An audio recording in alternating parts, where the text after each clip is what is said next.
When it comes to sports in Lorain, your station to watch is TV 20, Lorain City Schools Television.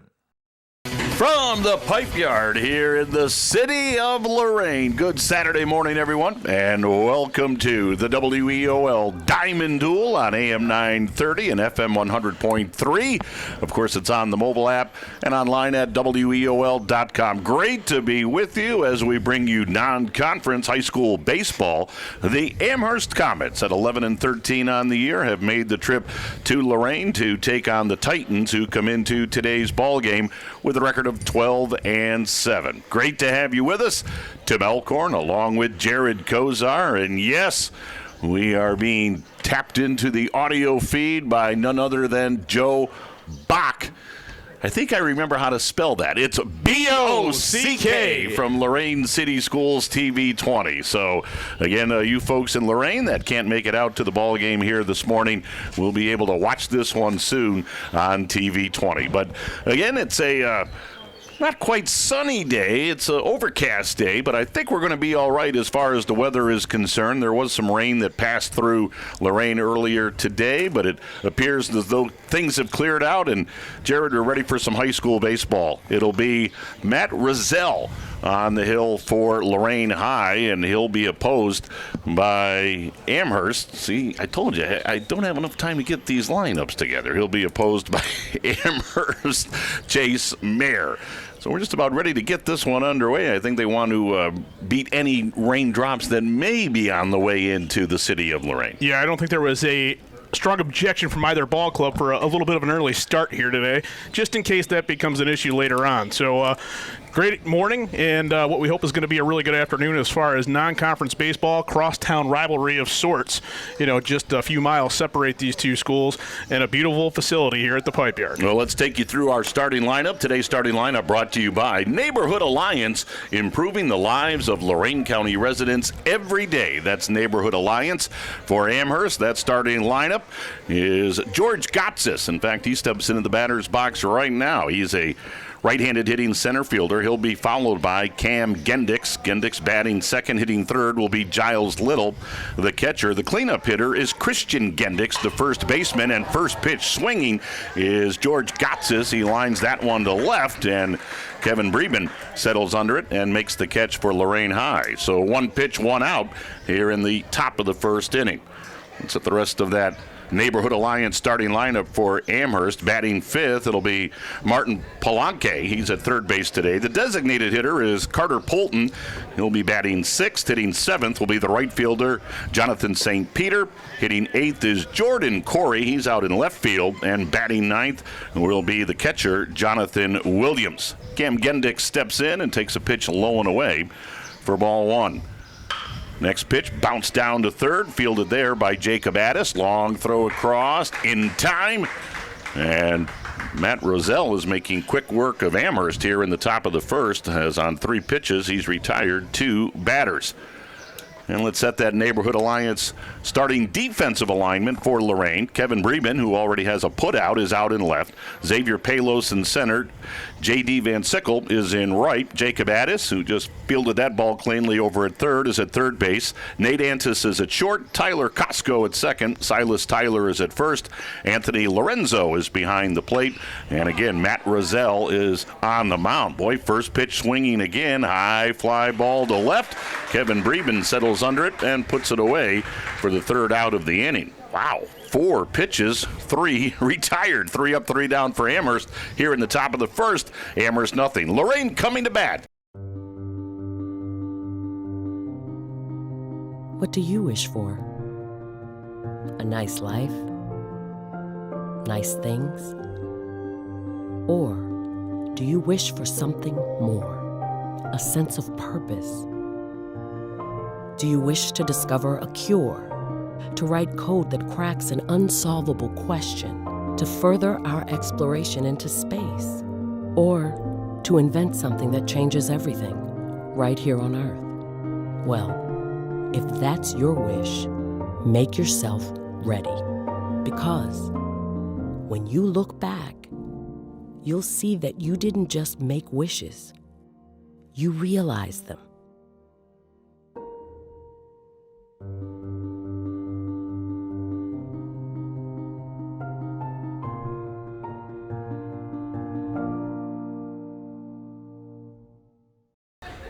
So Amherst goes quickly in the top of the first as they're retired in order, and so it'll be Lorraine's first look at Chase Mayer on the hill for Amherst this afternoon. Let's take you through the Neighborhood Alliance starting lineup for the Lorain Titans under head coach Brad Turnus. Leading off, it'll be Tyler Costco, the second baseman, hitting second.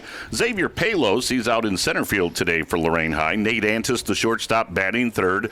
Jacob Addis, third baseman, is the cleanup hitter. Silas Tyler will bat fifth, the first baseman. The left fielder, Kevin Breben, will be hitting sixth. Hitting seventh, the pitcher, Matt Roselle, hitting eighth. Anthony Lorenzo, the catcher, and the right fielder, J.D. Van Sickle, will be hitting ninth.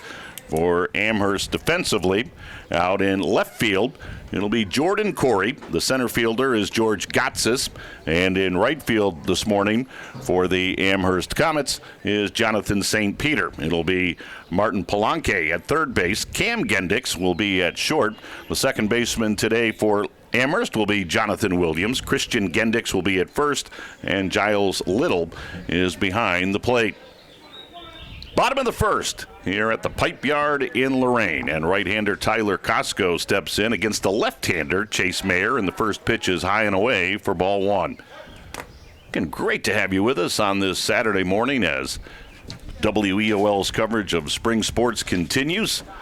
Pitched low and inside, and the count is now 2-0 on Tyler Costco.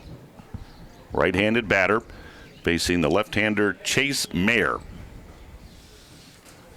Lorain High in those dark blue tops. There's a pitch that's right down the pipe for strike one. And we got folks filing in here at the Pipe Yard today, as Jared said, kind of a crosstown rivalry between Amherst and Lorain. And, of course, Matt Rossitano, the head coach of Amherst, along with his dad, David Rossitano, the assistant coach, as that pitch is sliced foul off to the right. Count now 3-2 on Tyler Costco. They certainly have deep Lorain roots. So the teams know each other, the coaches know each other, the communities know each other. Good backyard rivalry game on this Saturday morning. Next pitch, curveball, just a bit low, and Tyler Costco has a leadoff walk. Tim, our personnel in the field today, that's going to be Paul Rader behind the plate and Sanford Washington in the field. They will take care of the official business. That's Sanford in the field? That's correct. Wow, he looks great. Pitch fouled off by Xavier Palos. Whatever diet Sanford was on, I need to follow it. He has shed some weight. Good for him. You and me both after that second trip up the stairs. Jeez. Next pitch gets by the catcher, Giles Little, and heading down to second will be Tyler Costco. So Costco now at second with nobody down here in the bottom of the first. Amherst went in order in the top of the first as we're just underway here at the Pipe Yard.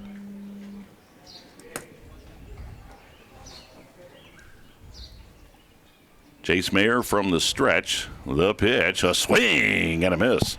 Well, he fooled Xavier Palos right there.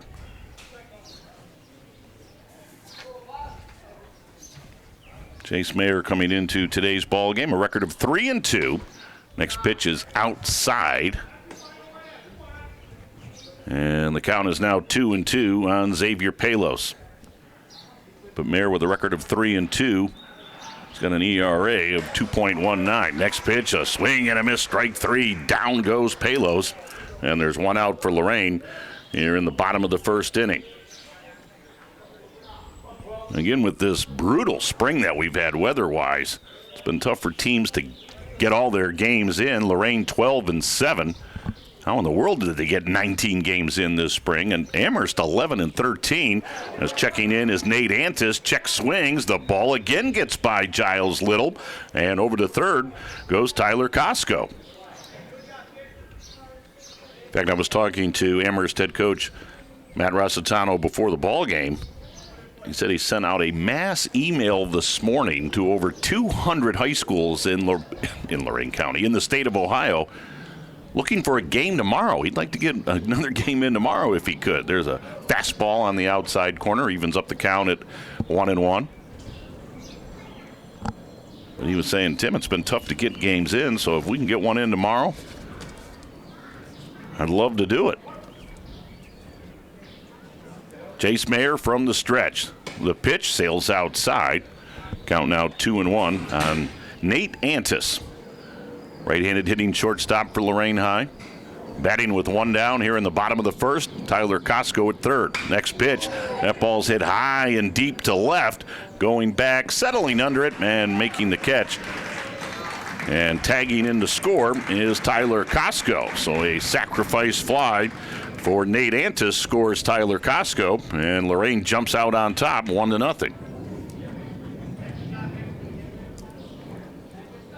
And again, the wild pitch and the pass ball really comes back to haunt Amherst here in the bottom of the first. So with 2 down and nobody on, that'll bring on the cleanup hitter, Jacob Addis. He fouls one at the plate for strike one.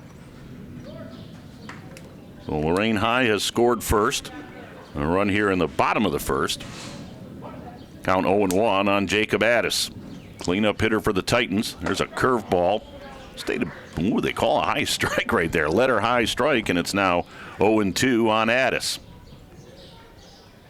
Chase Mayer with the full windup, and the pitch, a swing and a miss.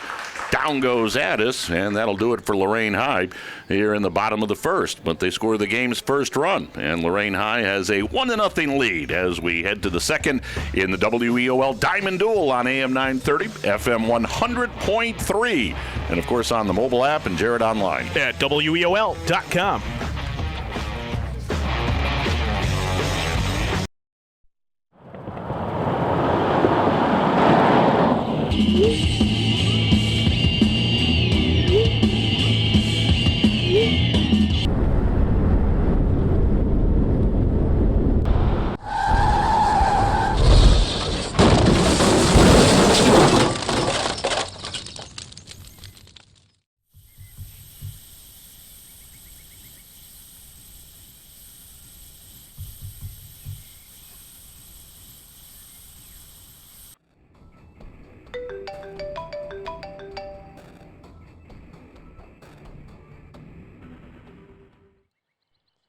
Stop texting and driving.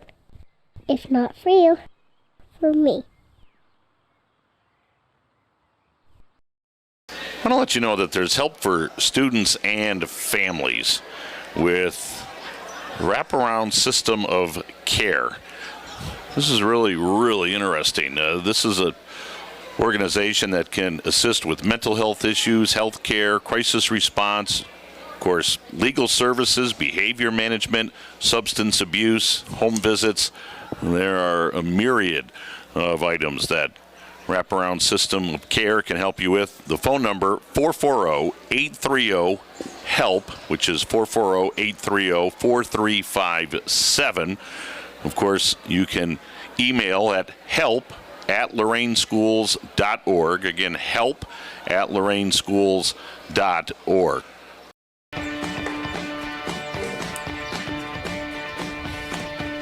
Oh, you got a little Tom Petty coming out of the break as we welcome you back to the Pipe Yard here in Lorain. Tim Elkhorn along with Jared Kozar. And yes, tapping into our audio, Joe Bach from WLCS TV 20, Lorain City Schools Television. 1-0.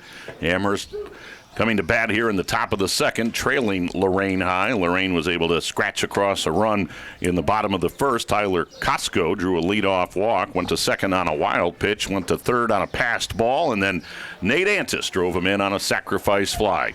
So it's a 1-0 Titan lead, and for Amherst, after going in order on 4 pitches in the top of the first inning, here in the top of the second, it'll be Christian Gendix, Martin Palanque, and Carter Polton against Lorain High right-hander Matt Rizal. So Rizal looks in to his battery mate Anthony Lorenzo. He rocks and throws, and that pitch is a bit outside for ball one. Both Gendix boys featured here in the Amherst lineup. Of course, their father, Brad Gendix, he's the man at Ron Zeal Guitar Center, and he's done the WEOL morning show quite a few times. Next pitch inside. And the count is now 2-0 on Christian Gendix. Do you know the entire Gendix family tree, Jared, or are you just giving the plug to Ron Zeal guitar right there? I'm giving it to Brad Gendix, the man that taught me guitar years ago. Next pitch high and away, and it's a 3-0 count on Christian Gendix. Gendix leading things off for Amherst here in the top of the second. Brad's claim to fame athletically, years ago, Raymont Harris hit a ball off of him when he was pitching for Vermillion. It still hasn't landed.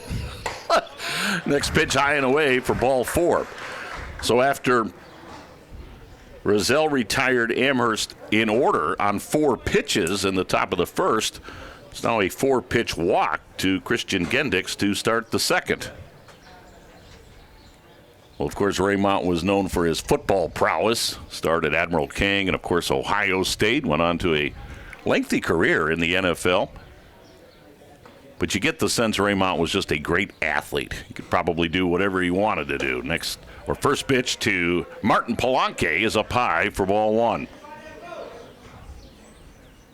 I believe Raymont's now in the Columbus area, or he was for quite a while doing sports talk radio. Maybe you could Google that. We'll see if that's still the case. Next pitch is a called strike. Evens up the count at 1-1 on Martin Palanque. Only there was some sort of device that could help us with that quandary. Matt Rozelle, Lorain High pitcher, working from the stretch. Looks in. And the next pitch to Palanque is skied to right, charging in Van Sickle, and it drops foul. And I mean barely foul.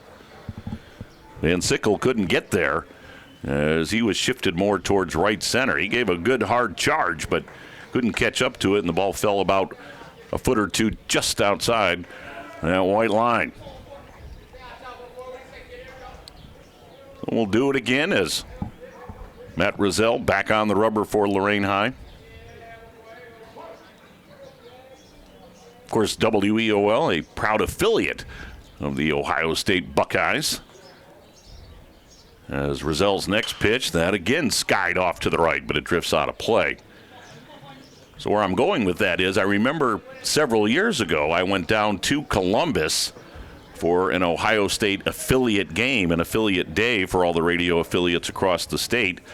And I bumped into Raymont. He was doing his live broadcast for the station in Columbus. But that was a few years ago. Next pitch sails by Anthony Lorenzo, and down to second on the wild pitch goes Christian Gendix. So Gendix now at second with nobody out, as Amherst tries to answer here in the second inning, trailing 1-0 to Lorain High.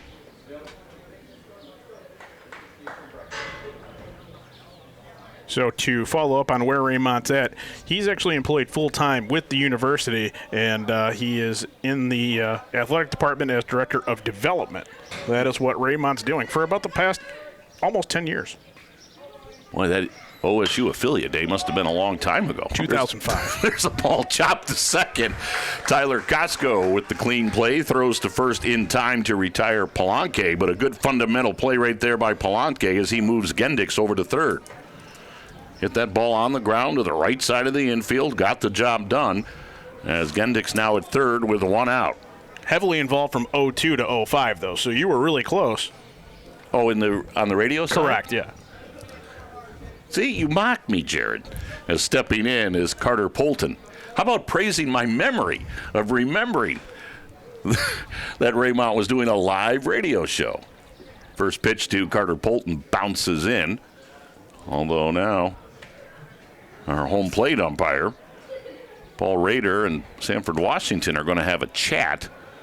Not sure what this is about. Now, they did call a foul ball.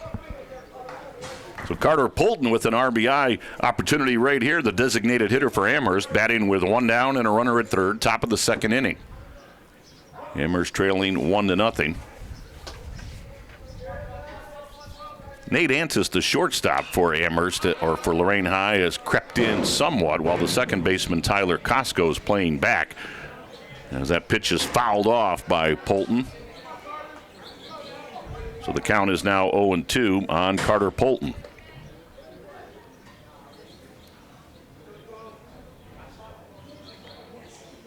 Well, good for Raymont to go back and work at OSU. Certainly had an unbelievable career for the Buckeyes. Curveball, strike 3 called. That was a beauty by Rozelle. Boy, a great hook right there to retire Polton. And they are now 2 down. First strikeout in the ball game for Matt Rozelle. Always weird, too, after that little bit of a mound visit, or not really a mound visit, but when the umpires have to talk to each other to go back and get the strikeout. So now it's up to Jonathan St. Peter for Amherst. He's hitting with 2 down, and Gendick still at third. It dropped.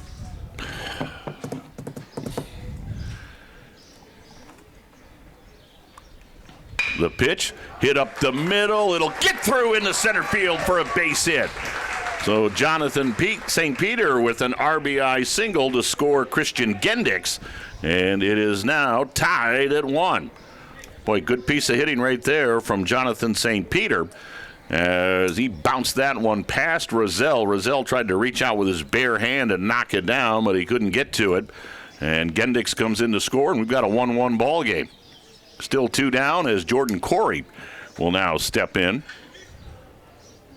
Jordan Corey hitting 148 on the year. Socked his first home run of the year yesterday. And he rips that one down the left field line. Fair ball. It'll get by Breeben and roll all the way to the fence. Rounding third is Jonathan St. Peter. He's going to dig for home, and he slides, and he's in safely. Jordan Corey delivers for Amherst. A 2-out RBI double, and the Comets now lead it by a score of 2-1. Boy, Jordan Corey, all of a sudden, he's got a hot bat for Amherst as he slugged the home run yesterday, and now an RBI double here in the second inning for the Comets this afternoon. And, of course, Jonathan St. Peter, he was off on the crack of the bat with 2 down. And once that ball skipped by Breeben, Jonathan St. Peter never stopped running. So Amherst has rallied to take a 2-1 lead as Jonathan Williams now steps in for Amherst, takes a pitch outside for ball 1. That was a great piece of hitting right there by Jordan Corey. He ripped that ball down the left field line. Corey with a relatively short lead at second as the second baseman Tyler Costco comes over to keep an eye on him. Pitch low and away to Jonathan Williams. But now there is. Just get the facts and vaccinate. So Amherst up 2-1. Yes, they running out. Hold on, I had lost you, so we're Matt Rozelle, 10 seconds. Association. Working Our from the website, stretch. nmaus.org, has details about the 2 vaccines that protect preteens and one teens. drops in That's for a called strike. www.nmaus.org.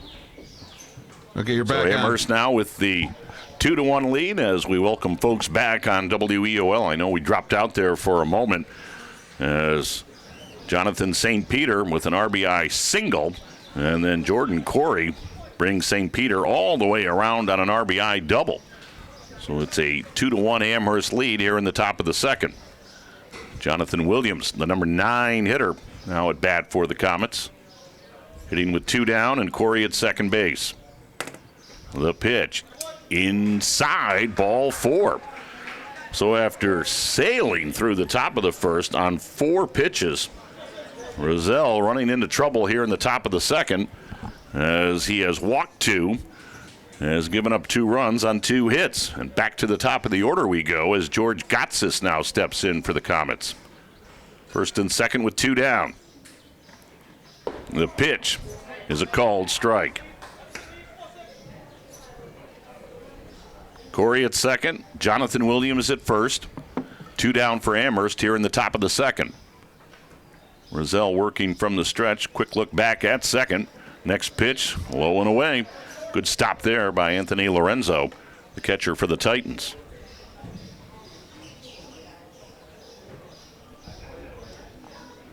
Right-handed batter George Gotsis. He lined out to left fielder Kevin Breeben his first time up. The pitch from Rozelle. That ball's hit into right center field. It's going to get down, and it's going to go all the way to the fence. Corey will score easily. Rounding third, Jonathan Williams. The throw comes in, and into third with a 2-run triple is George Gotsis. Well, there was a gaping gap in right center field, and Gotsis found it and sent that one all the way to the fence. Corey scored easily, and Jonathan Williams with great wheels came all the way around from first to score, and standing at third with a 2-run triple is George Gotsis. Boy, big inning for Amherst here, and you got to wonder, first time through the lineup wasn't necessarily that tough for Roselle, but now he might be rattled a bit. Cam Gendix pops one into the infield, and the shortstop Nate Antis puts it away, and that'll do it for Amherst here in the second. But as Jared just said, they are up for 4 runs here in the top of the second. And as we head to the home half of inning number 2, Amherst now with a 4-1 lead in the WEOL Diamond Duel on AM 930 and FM 100.3. It's on the mobile app and Jared online at WEOL.com.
Well, all of a sudden, Lorraine High is going to have to battle back here on their home field as the Titans now trail Amherst 4-1 as we head to the bottom of the second.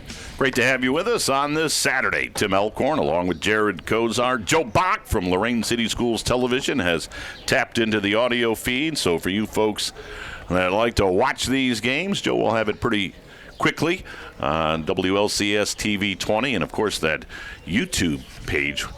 Joe Bach, I have to tell you, I utilize the WLCS YouTube channel quite a bit, except when he puts up the classic sports scenes.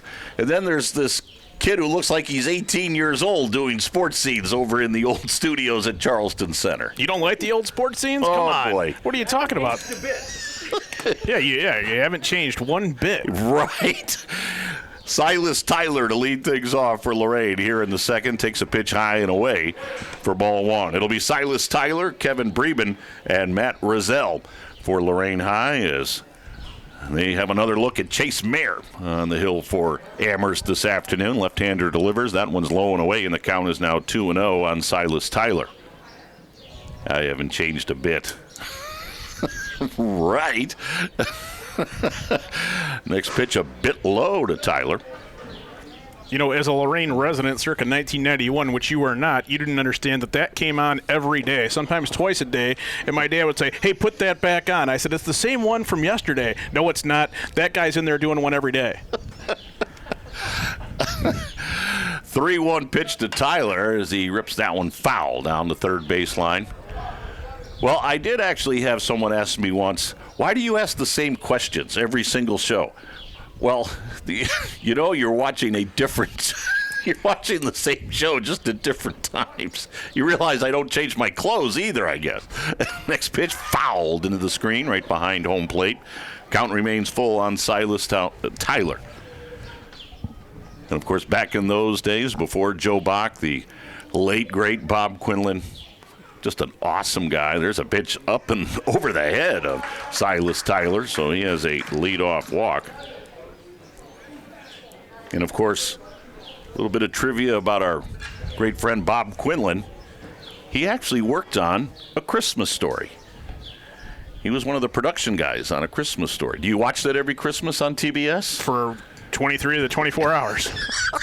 Oh, it just runs in a continuous loop. It's on the loop, right, yeah. In the Kozar household. Kevin Breben steps in, takes a pitch low and away for ball one. Tyler on at first with nobody out here in the second. Next pitch high and away. Lorraine High trailing this one 4-1 as Amherst with a 4-run top of the second inning. Well, I don't know if we have it on a continuous loop at the Alcorn House, but I can tell you, if I'm watching it when it gets near the credits, I always look for Bob's name. It's just, I think it's cool that this classic movie in American culture, and our good buddy Bob Quinlan was on set and worked it. Have you been to the house? Yeah, I've done the house tour. Yeah, well, it was one of the first things when that first came out. I said, "Well, I got to do it," and it was lived up to all the hype. Breben shows bunt, pulls the bat back, and it's a called strike. So the count now 2-1 on Kevin Breben, number 6 hitter in Brad Turness's lineup. Next pitch, that one is bunted right in front of home plate, scooped up by Mayer. Now he slips down, tries to throw to first anyway. Safe at first is Breben. And so Lorain High answering back here in the home half of the second as they have runners at first and second and nobody out. It was a good play by Gendix, I think, to stay in front of that one to make sure it didn't get away, cause further damage here. And when Mayer slipped down in the grass area in between home plate and the pitcher's mound, I thought he might just hold on to that baseball, but he went for the throw anyway. And as you said, Jared, good play by Gendix to not let it get by him. Here's Matt Rozelle trying to help his own cause, takes a called strike. First and second, nobody out. Rozelle with a bunt down the first baseline, scooped up, throw to first in time by Giles Little as Gendix was covering.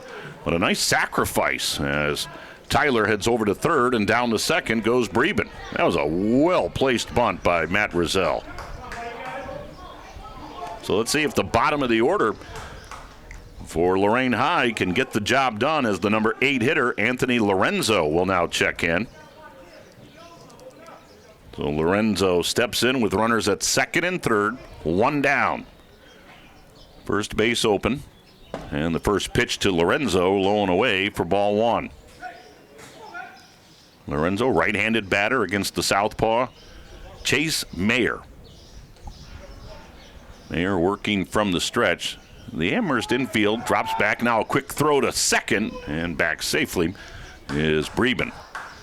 With a 4-1 lead, they'll concede a run rate here on a ground ball to get the out. Mayer again from the stretch. The pitch, and that's a bit low. If you're just joining us, Lorraine scored a run in the home half of the first inning. Sacrifice fly from Nate Antis that scored Tyler Costco, but Amherst bounced back with a big top of the second when they scored 4. Next pitch, way outside. And the count is now 3-0. They don't have the scoreboard going here. Mayer now from the full windup. That pitch is ball 4 as Lorenzo waited for the call from our home plate umpire, Paul Rader. So they're loaded up here in the bottom of the second for J.D. Van Sickle, and now Matt Rossitano is going to make a visit to the mound. Comes out with his arms outstretched as he brings the whole infield onto the hill. So Lorain High with the threat here in the home half of inning number 2. They're loaded up with 1 out. Tyler led off the inning with a walk. Breben laid down a bunt. Mayer slipped when he fielded it. That allowed Breben to reach. Down to second went Tyler.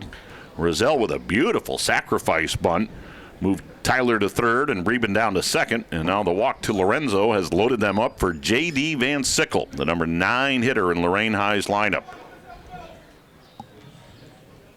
Matt Rossitano decides to bring third baseman Martin Palanque and first baseman Christian Gendix in a little bit right at the cut of the grass. At second and short, they're playing a double play depth as the first pitch to Van Sickle is a called strike. Van Sickle swinging and popping that one foul down the right field line. And quickly, Chase Mayer is ahead of J.D. Van Sickle at 0-2. They're loaded up. Next pitch, strike 3 swinging.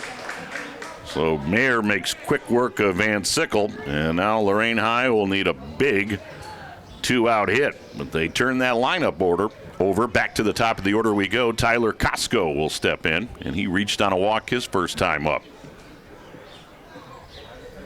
Tyler Costco, senior second baseman, takes one up high for ball 1.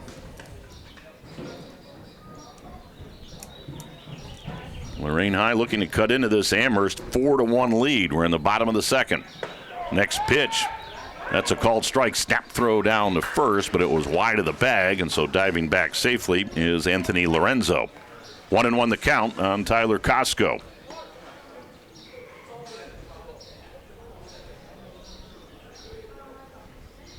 Here's the pitch.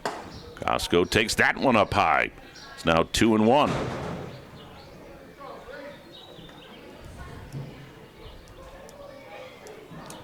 Tyler Costco looking to deliver a big 2-out hit, although he's ahead in the count now at 3-1. Walked his first time up and ahead in the count, 3-1 here in the second. Left-hander Chase Mayer trying to get himself out of a bases-loaded jam for Amherst. The pitch, that's a called strike. Tyler Costco had already tossed the bat. And now everybody will be off. 3 balls, 2 strikes. 2 down. Bases are loaded. So Tyler will take off from third. Breeben at second. Lorenzo at first. The 3-2 pitch. That ball shot foul off to the right, and we'll do it all over again. Boy, Costco trying to use the George Costanza logic there. It's not a lie if you believe it. I think that's a ball. I'm going to throw the bat, and everybody else is going to believe it too. Well, Paul Rader didn't believe it.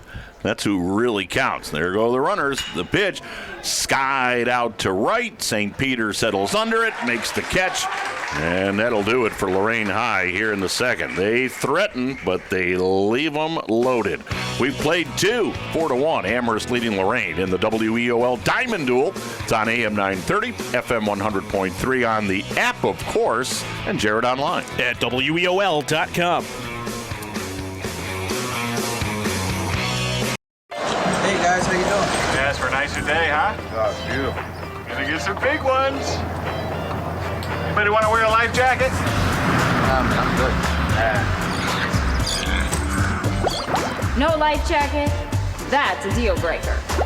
Daddy, you promised. Daniel Stevens. Yeah, give me one of those life jackets. This message brought to you by the National Safe Boating Council and the women who nag you. Love you. I want to tell you about JDM Yardscapes. Now, they're both residential and commercial work. Well, they've got some awesome services, grass cutting, trimming, edging.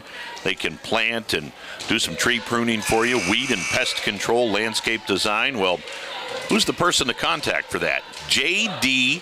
McCardle. You can reach JD at 440-865-2036. 440-865-2036. JDM Yardscapes. You can also email jdmyardscapes@gmail.com. And it's high school baseball on this Saturday afternoon here in Lorain. Tim Elkhorn along with Jared Kozar. Joe Bach right outside the press box here at the Pipe Yard, as Joe from WLCS TV 20 has tied into the audio feed. So you folks can look for this game pretty quickly on TV 20. 4-1. Amherst leading Lorain as we head to the top of the third inning. Amherst will have the heart of the order up 3-4-5. Giles Little, Christian Gendix, and Martin Palanque facing Matt Rizal, right-hander for Lorain High on the mound. Non-conference regular season baseball. Of course, each one of these teams looking forward to tournament play, as they will both be in action on Tuesday in sectional action. For Amherst, Tuesday afternoon at 5. They will be home to Brecksville. Now, of course, those two teams used to be in the Southwestern Conference together, so some familiarity there. And Lorain High will also be in action Tuesday at 5, as they will be hosting Shaker right here at the Pipe Yard. So if the weather cooperates, each one of these teams will start tournament play on Tuesday. Although I mentioned earlier, Matt Rossitano, with that 200-person email he sent out earlier today, he'd like to squeeze in a game tomorrow if he could. So if any of you 200 athletic directors or baseball coaches, I'm not sure who he sent it to, but hey, if anybody wants to play some Sunday baseball, Matt Rossitano says, yeah, let's play tomorrow. Here's Giles Little, senior catcher for Amherst stepping in. Flew out to left field his first time up, and Little takes a called strike.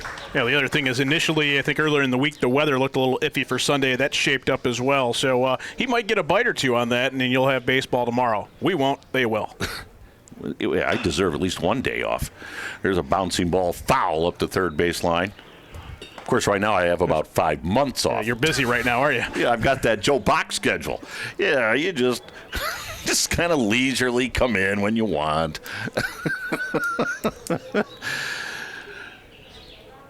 Rizal rocks, throws. That pitch stayed up high. And it's now 1-2 on Giles Little. Well, the other thing that Joe Bach's done that you've somehow tried to do over the years but just didn't really come up with while you were at EOL is surround yourself with good people. He's got Jaden Morales to just stay in that driver's seat. I'll tell you what, it was great to see Jaden here today, and talked about Jaden over the years as that pitch fouled off by Giles Little. Count remains 1-2. Aiden Morales, young man who just did an outstanding job while he was a student at Lorain, went on to Kent State. Next pitch inside as Little leans back. Boy, I can't fathom where the time has gone, as Jaden told me before the ball game he's going to be graduating in December. Are you kidding me? I thought he was just walking the halls at Lorain. Ooh, that pitch caught Little right on the helmet. He appears to be all right as he jogs down the first. I'm sure they're going to ask him, how many fingers am I holding up? You could hear that one just ricochet off the helmet as David Rossitano, the father of Matt Rossitano, says, you all right? He says, yep, I'm fine, although we are going to have a runner for Giles Little, as it'll be Devin Pritt running for Little over at first. So now Christian Gendix will step in. Sophomore. Walked and scored his first time up. He lines that one down the right field line. It'll get down for a base hit. Pritt rounding second, digging for third. Quick throw in. And holding at first is Gendix. But runners at first and third now for Amherst here in the third inning. Comets looking ahead to their 4-1 lead. Good base running there by Pritt. That ball hit to right. He never stopped. Dug for third the entire time. So another threat for the Comets.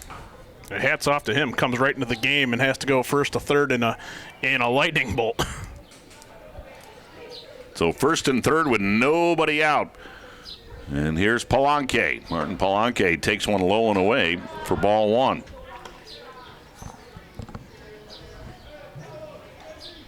Going back to Jaden, he received the Steve Harvey Scholarship, correct, at Kent State? That's awesome. Just tremendous. 1-0 the count on Palanque. There's another one low and away. Nice stop there by Anthony Lorenzo.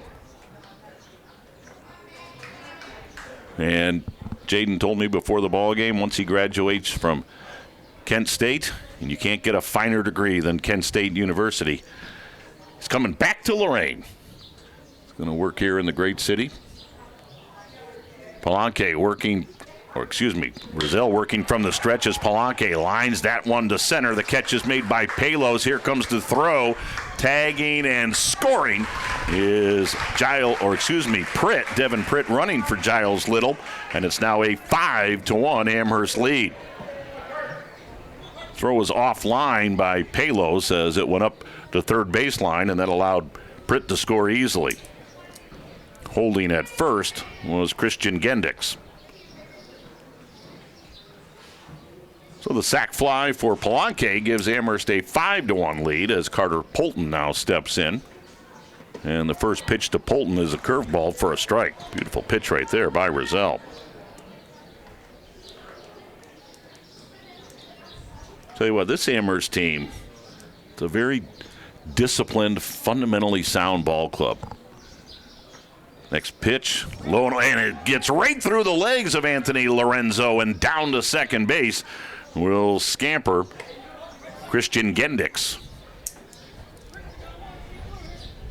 And, of course, part of that, just the history of the Rossitanos in baseball. David Rossitano, Matt's dad, now the first base coach, was a long-time head baseball coach. So Matt grew up around the game, but so fundamentally sound. They do the small things well. Next pitch up high to Carter Polton. And that's probably why he was very chagrined at what happened in the first inning when they basically allowed a run with, lack of fundamentals. That's going to burn a guy like Matt Rossitano for sure. Yes, it will. There's a little looper to second, fielded on a couple of hops by Costco. Quick throw in time, retires Polton. And over to third, we'll go Christian Gendix. Yeah, that's going to burn him, and they may go on to win this game comfortably, but that's going to be something that he still brings up later today or tomorrow if they get an opponent about what can't happen. Matt's a guy that did it at the next level, and he can go on to tell folks here in the Amherst community, I know what it takes to win. Yep. And they certainly have had great baseball in Amherst over the years. Here's Jonathan St. Peter, as the first pitch to St. Peter is waved at for strike one. Amherst with a 5-1 lead. We're in the top of the third. Lorain High led 1-0, but Amherst with 4 in the second and now 1 here in the third. There's a bouncing ball to third, and it skips over the glove of Jacob Addis into short left field. And on at first is Jonathan St. Peter. Coming in to score is Gendix, and it is now a 6-1 ball game. Well, that was a tough hop for Addis. I don't know if that ball hit the lip or just maybe a piece of gravel, but it just took a wicked hop over Addis's glove. It did, and those that are familiar with the Lorain program, Addis is a very capable third baseman, does a great job, tremendous athlete, and a big arm out there. So it's now a 6-1 game. There goes the runner, but they've got him picked off. Throw to second in time. Nice job by Rozelle as he stepped off the rubber. St. Peter trying to catch Lorraine napping, and instead St. Peter thrown out at second base. But Amherst adds 2 to their total. It's a 6-1 Comet lead as we head to the bottom of the third in the WEOL Diamond Duel. It's on AM 930. Of course, it's on FM 100.3, also on the app, and Jared online at WEOL.com.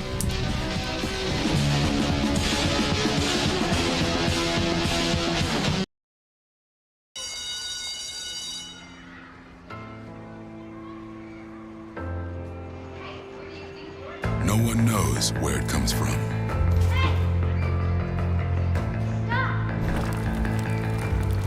Why some have it, and some don't. It's the fighting spirit, and it needs to be fed. It consumes fear, self-doubt, and weakness. It stands ready to protect those in danger.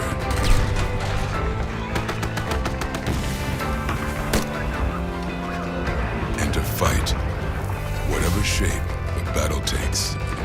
Because as long as there are battles, there will always be Marines.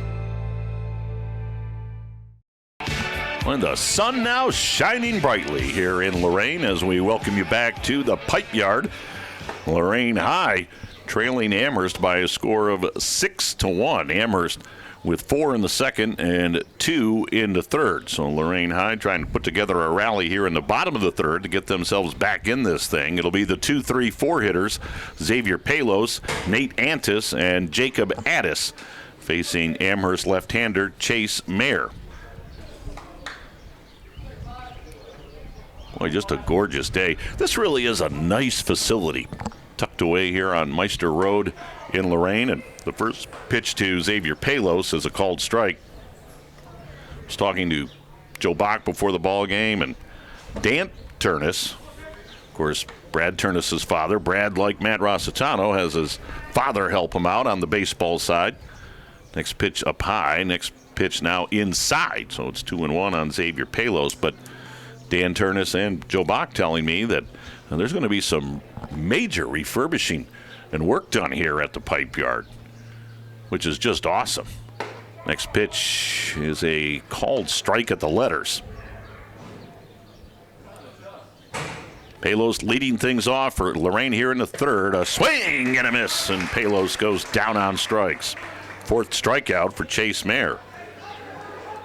When you talk about the facility here, Tim, obviously where we're at in the main grandstand here, where there's a press box and everything else, it looks really impressive. But 4 other fields that flank us here, and it's a nice spot for people to learn the game and grow with it. Nate Antis takes a called strike at the letters. Tell you what, Paul Rader throughout the ball game so far has given the pitchers that high strike. It's now up to the batters to adjust. Next pitch high and away, and it's 1-1 on Nate Antis. But you're right. You look around, and there are several diamonds here. There's a swing and a miss by Antis. And my understanding is at some point, every one of them will be worked on. They're going to put in a beautiful softball field behind center field here at the Pipe Yard. Next pitch up and away. Count evens up at 2-2 on Nate Antis. So, in fact, Dan Turnus told me they hope to have all the work done here at the baseball field by next season. Next pitch inside as Antis had to step back.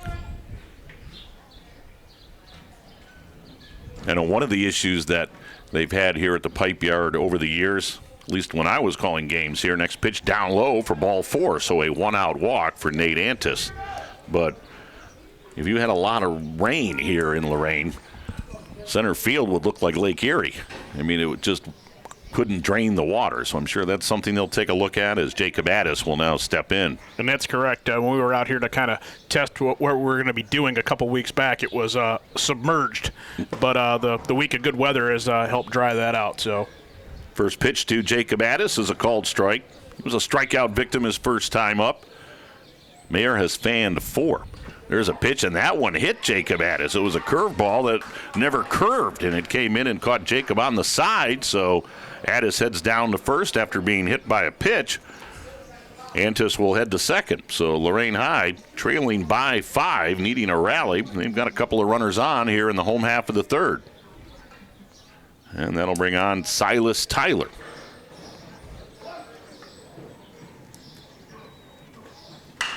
And Tyler skies one to right. Boy, he's way up there. St. Peter settles under it. Tagging at second, heading to third is Antis. Throw in is cut off. And so Tyler flies out.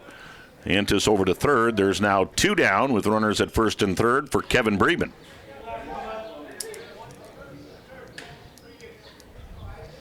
Well, Kevin Bremen, senior left fielder, had an infield hit his first time up, laid down a bunt, and Mayer slipped down. Mayer throws over to first, and Addis was barely off the bag. He literally took one step and just stepped back on the bag. First and third with 2 down. Mayer from the stretch. The pitch, a swing and a miss from Kevin Bremen. And if you had to go up and down that Lorain lineup, the guy that's probably not a threat to run, Jacob Addis. He's a threat to trot, maybe, but I don't know about run. Big young man. But as you said, he plays a good third base for Lorain High. He has quick feet, good glove. Done a nice job for Brad Turnus. From the stretch, Mayer delivers. That pitch fouled back. You know, we were mentioning that Matt Rossitano has his dad. David Rossitano has his assistant coach. David, for many years, the head coach at Admiral King. And, of course, the Turnuses. Brad has his dad, Dan, as an assistant coach. Dan, for many years, the head baseball coach over at Southview. So I'm sure the elder of the Turnus and Rossitanos that are here today squared off many a times. Boy, Bremen chases one above his head for strike 3, and that'll do it for Lorraine here in the bottom of the third. They threaten, but they strand 2, and we've played 3 complete. Amherst with a 6-1 lead over Lorraine as we head to the 4th in the WEOL Diamond Duel. It's on AM 930. It's on the FM side as well, 100.3. Don't forget about the mobile app and Jared online at WEOL.com.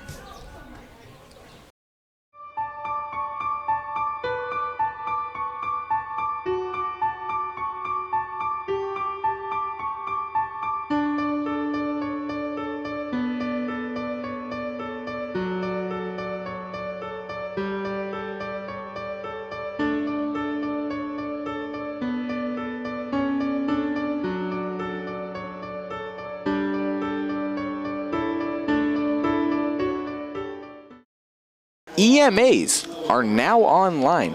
So your emergency medical forms are online at loraineschools.org/Final Forms. Final Forms allows you to easily update contact information as needed. If you need help, call the Final Forms hotline at 440-830-4024 or email finalforms@loraincsd.org. Final Forms are necessary for early dismissals, playing sports, essentially everything you want to do here in the district. Make sure you fill those out. It's quick, it's easy, one tap of a button and you can change your information.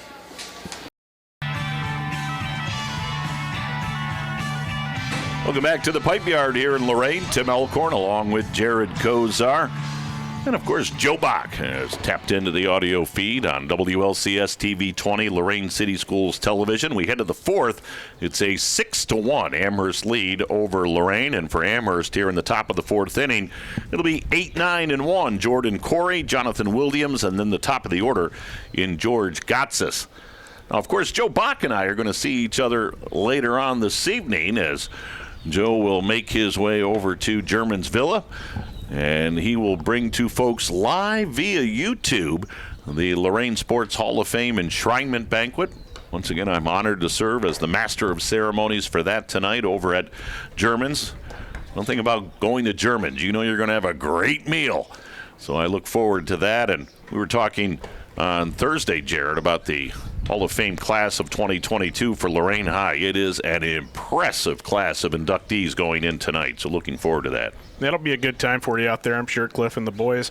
The staff at Germansville will love to see you. And, you mentioned, Tim, it's been a busy couple of weeks for you in terms of that tour of Hall of Fames, but the spotlight shines brightly on Lorain this evening. Yes. Should be a great time, and again, thanks to the Hall of Fame committee for having me as the MC, and again, congratulations to the class of 2022. As Jordan Corey will lead things off for Amherst here in the fourth. First pitch swinging, pops one foul as it will. There you heard it. Land on the roof right above us here in the press box. The thing about coming to the Pipe Yard, they've got that metal roof that extends over the grandstand, and if you get a foul ball back there, you wait about 2 seconds. And you'll hear it. 0-1 the count on Jordan Corey. Next pitch is a called strike. Wait, Corey ripped a big RBI double back in the second. That's after his first home run of the year yesterday. Corey leading things off for Amherst. Here in the fourth, Comets up 6-1 over Lorain High. Rozelle's pitch fouled back. Yeah, you mentioned the Hall of Fame circuit last Saturday. Was over at Elyria for their 50th anniversary of the Elyria Sports Hall of Fame. Just a marvelous class that went in, so I had a great time with those folks. And it's really cool because, well, I'll share it after this pitch. That's a curveball that stayed high. Corey laid off it. But as big as rivals as Elyria and Lorain are, the Elyria Hall of Fame always offers tickets to members of the Lorain Sports Hall of Fame Committee, and tonight they'll be members of the Elyria Sports Hall of Fame Committee at the banquet at German. So healthy rivals, yes, but respectful of each city's and each school's incredible accomplishments. I'll be curious to see who will be there from Elyria tonight. Corey loops that one into center field. It'll get down in front of Palos. And Corey leads off the fourth with a bloop job in the center field, his second hit of the ball game. The chairman of the Elyria Sports Hall of Fame doesn't let you in on that ahead of time? No. I would think the Elyria Sports Hall of Fame chairman is this year Sean Bennett, so perhaps Sean will be over there. And again, hats off to Sean for the job he did for the Elyria banquet last Saturday. Just a terrific job. Sold out, so Sean was feeling the pressure. Handled it beautifully. Williams steps in for Amherst, pops one foul behind the plate as he tried to bunt. Jonathan Williams, sophomore catcher, walked and scored in the second. Amherst looking to add to a 6-1 lead.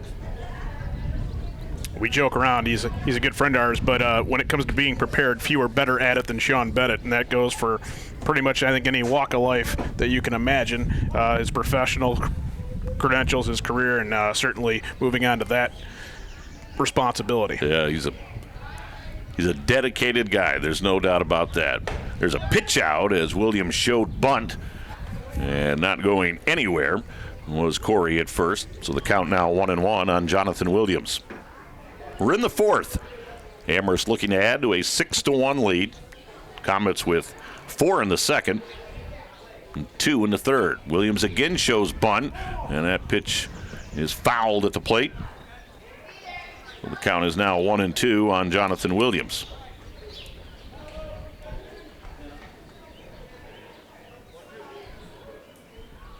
Williams with a look down at Matt Rossitano in that third base coaching box. Again, Matt's dad, David Rossitano, coaching first. And stepping back in is Jonathan Williams. Rizal for Lorain working from the stretch. The right-hander rocks and throws as the runner goes. Pitch low and away for a ball. Throw down to second, and it's offline, and sliding in with a stolen base is Jordan Corey. So Corey now at second with the count 2-2 on Jonathan Williams.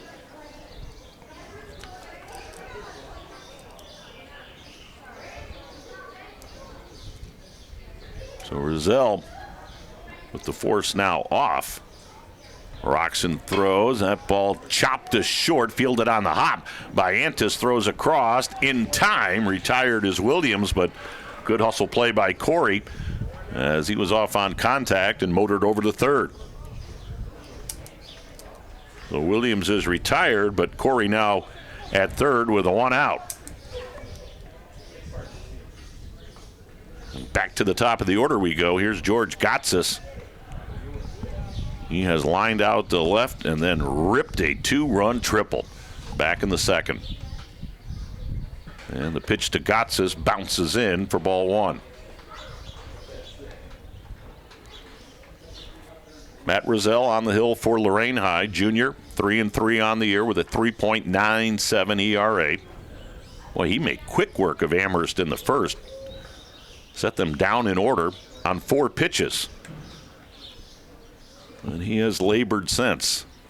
Next pitch, that ball is ripped to left. Breven steps back, makes a nice grab, but tagging and scoring is Jordan Corey, and it is now a 7-1 Amherst lead.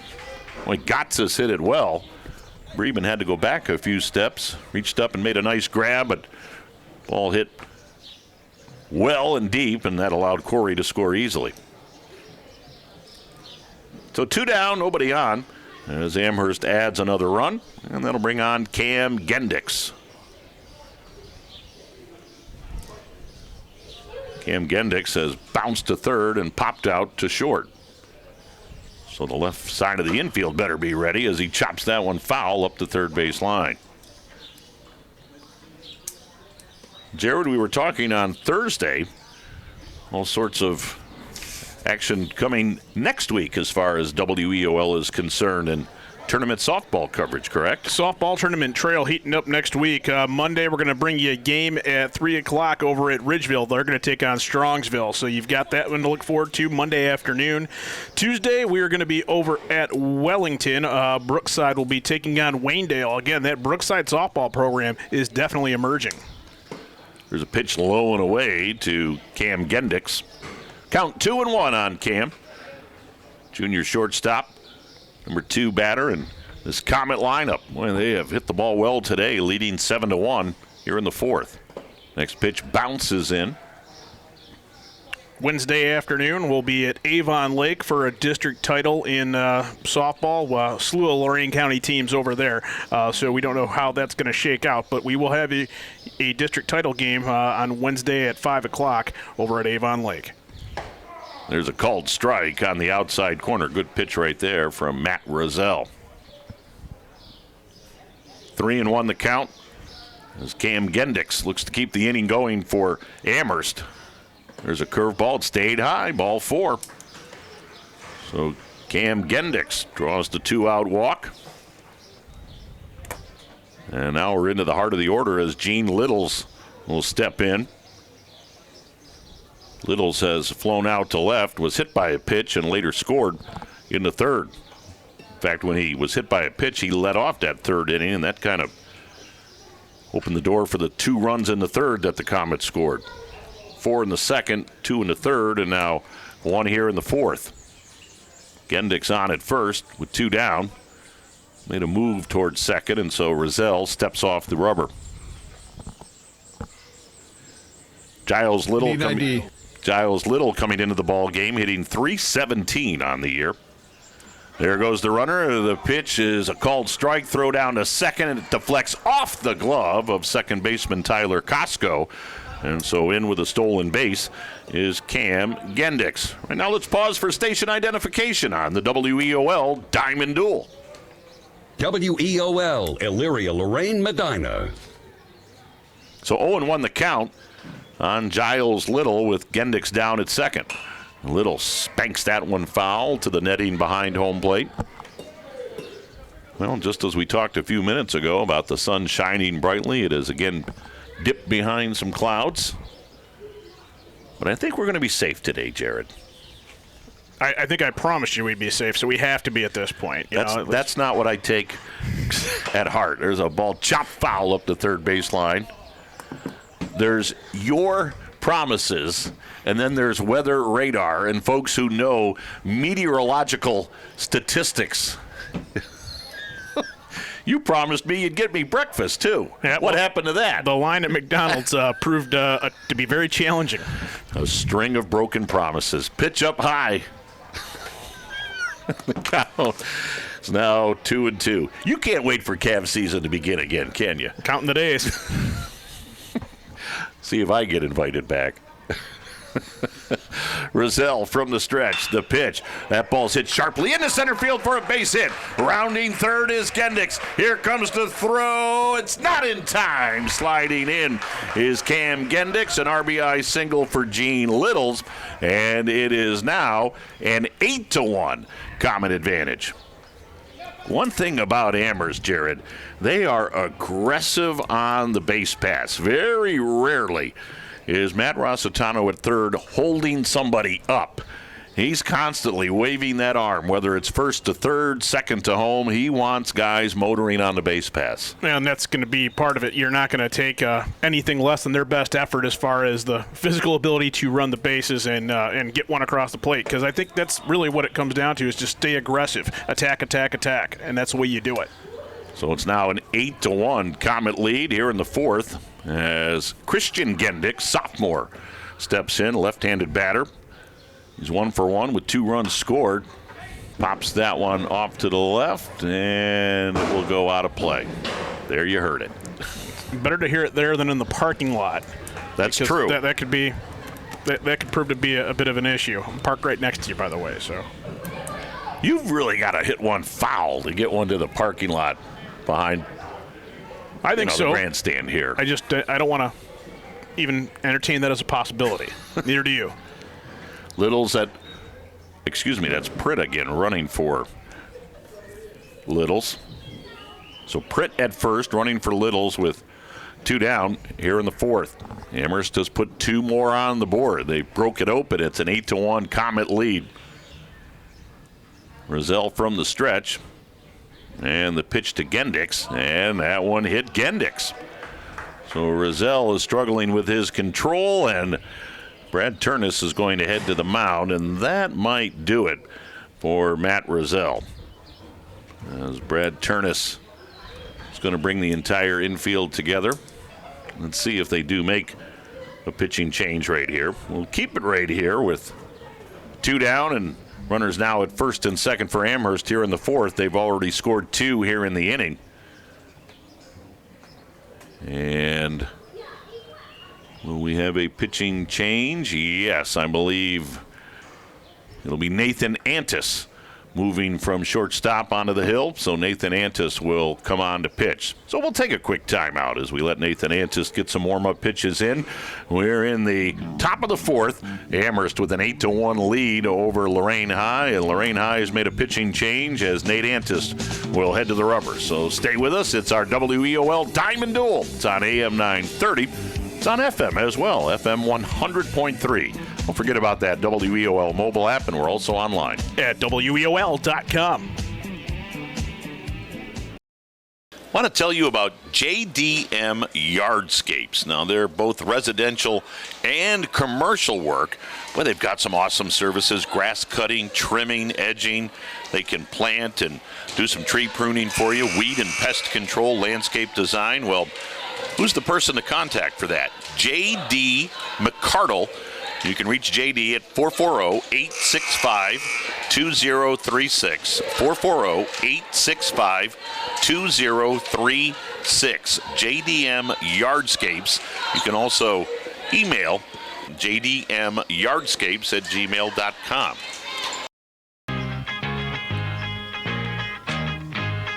A little bit of that Motown sound as the Jackson 5 take us out of the break. Nate Antis now on the mound for Lorain High. Right-hander working from the stretch as he replaces Matt Rozelle. I believe Rozelle is now out in center field as Xavier Palos has moved from center to shortstop. So Antis went from short to the mound. There's a ball hit to short, moving to his right and off the glove of Palos in the left field. And rounding third and scoring will be Pritt as he was running for Giles Little. And it's now first and second and a 9-1 Amherst lead. So again, with two down, everybody was off on contact. Jared, we talked about that fundamental aspect of the game, and that sounds pretty simple, but again, that gave Pritt the time as he didn't hesitate. As soon as he saw contact, he was off.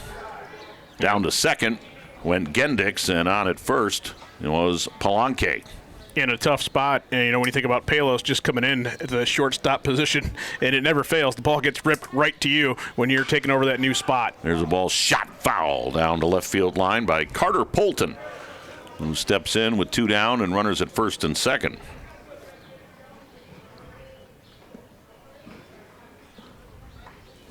So Amherst has blown this one wide open. It's a 9-1 ball game here in the fifth.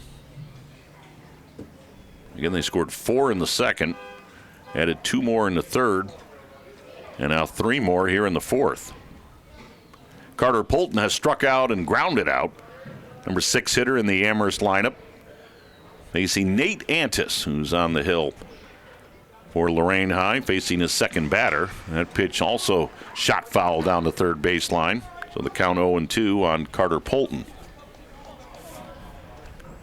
Boy, I hear the name Nate Antis, and I don't know if there's a relation, but I think of the great sportscaster from Lorain County, John Antis. I worked with John at TV 35 in Elyria. Now, that was a long time ago. John was an awesome guy. Tremendous sportscaster as well. Pitch low and away. John taught me one of the first lessons I ever learned as a sportscaster. If I can get it in this inning, I will. If not, I'll share it. But I never forgot it. It was one of my first games on the radio. There's a pitch fouled back. Well, I can share it. So I was doing a high school football game, and we were at different radio stations, but John was on one side of me, and I was calling the game. And John heard me a few times during the football game reference numbers during my call. Tackle made by number 30. Pitch to number 22, whatever. Swing and a miss. Down goes Polton, and that'll do it for Amherst here in the fourth. But they had 3 more runs to take a 9-1 lead into the bottom of the fourth here at the Pipe Yard. I'll finish the story after this timeout in the WEOL Diamond Duel. It's on AM 930. It's also on FM 100.3. Don't forget the WEOL mobile app. And hey, hello to all of you folks listening online at WEOL.com.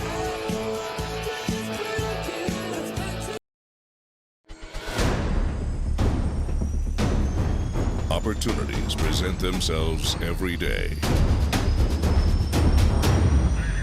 Opportunities that move us forward.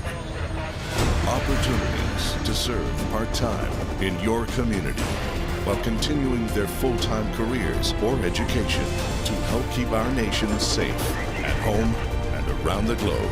Explore your opportunities in the Air Force Reserve. Amherst with a 9-1 lead as we head to the bottom of the fourth inning. And now Matt Rossitano says, I'm going to make a pitching change. So on the throw is Carter Polton, sophomore right-hander. So Carter Polton now on the mound. So Chase Mayer's day is done. Chase Mayer went 3 innings, gave up 1 run, and certainly looks to be on his way to a win in this one. Mayer came into the ball game with a record of 3-2. Now for Polton, he is 0-1 on the year with a 2.33 ERA. So Polton now on the mound as Amherst with a comfortable 9-1 lead. So I was sharing the story about John Antis before we took the break. Again, one of the really nice, classy, and outstanding sportscasters that I got to know coming up through the ranks, as they would like to say. So we were doing this high school football game. It was over at George Daniel Field, actually. I remember it. And John was sitting next to me, and he heard me referencing numbers during the radio call. So when the game got over, he kind of pulled me aside. He said, I want to tell you something, because I heard you use the numbers a couple of times. You don't have to do that. And I said, well, why is that, John? And he goes, because you're on the radio. Listeners can't see numbers. And it was a little bit of constructive criticism, but it was certainly listened to. He said, you're using the numbers as a crutch to help you on the call, as the first pitch from Polton is a called strike. He said, don't use numbers. And I never forgot that. How about that? You've shared that with me before in terms of you don't need to use that number 13. There you go. And yeah, we have John to thank for that. Matt Rizell leading things off for Lorraine here in the bottom of the fourth inning. 9-1. It's all Amherst as Polton pitches one low and away. Count now 2-1 on Matt Rizell, junior, who was on the hill to start the game for Lorraine. I think he got moved out to center field. Chops that one foul up the first baseline.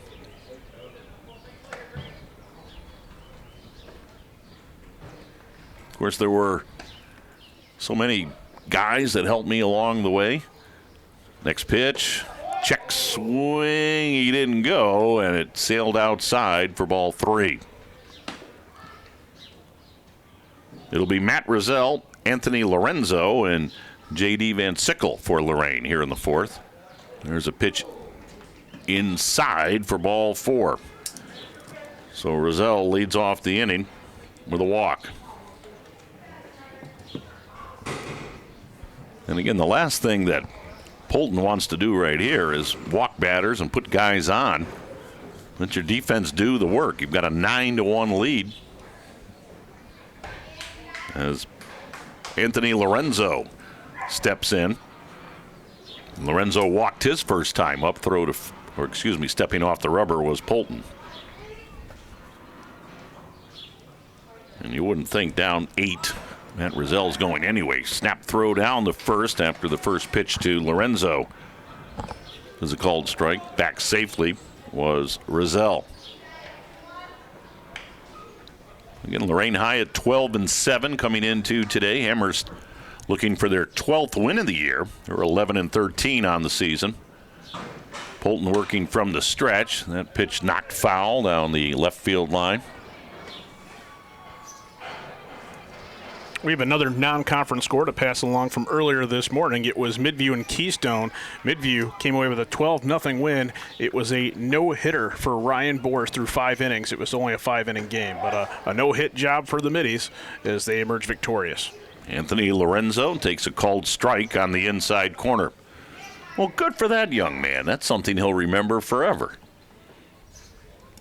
Polton working from the stretch. The pitch. That ball's lined into center field, going back and not able to get it is Gotsis. Rounding second is Rizell. Brad Turnus will hold him at third, and down at second is Anthony Lorenzo with a double. So that gives the Titan fans something to cheer about. Lorenzo hit that ball well, and Gotsis tried to track it down as it sailed over his glove. So second and third with nobody out for Lorain High here in the bottom of the fourth.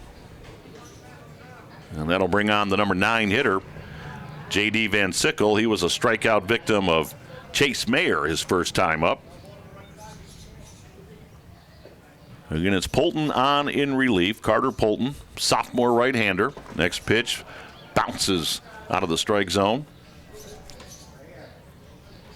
Amherst infield will play back. They certainly will concede a run here with a 9-1 lead in the bottom of the fourth.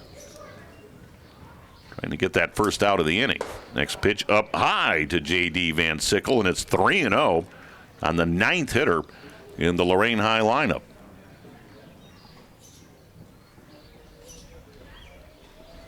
Polton working now from the full windup. That pitch, and that one sails high. So Polton putting himself in some trouble here. He's walked 2 batters in the inning. Gave up that double to Lorenzo, and they are loaded up with nobody out. And Tyler Costco will step in. Costco started the game for Lorain High with a walk and came in to score on a sacrifice fly by Nate Antis. And that's Lorain High's only run. It came in the bottom of the first inning. And there's a pitch outside to Tyler Costco, senior second baseman.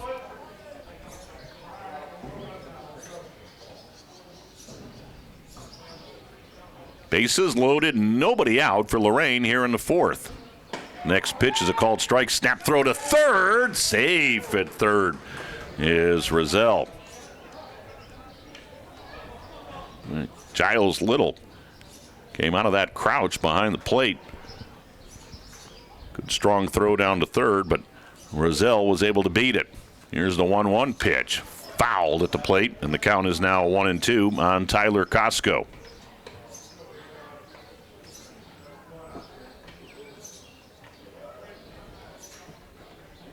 We're at the Pipe Yard in Lorain. Glad to bring this one to you on WEOL, non-conference baseball.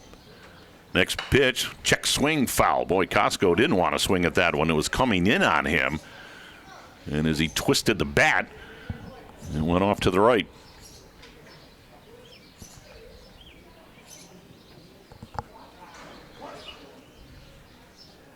And Polton working from the stretch. The pitch.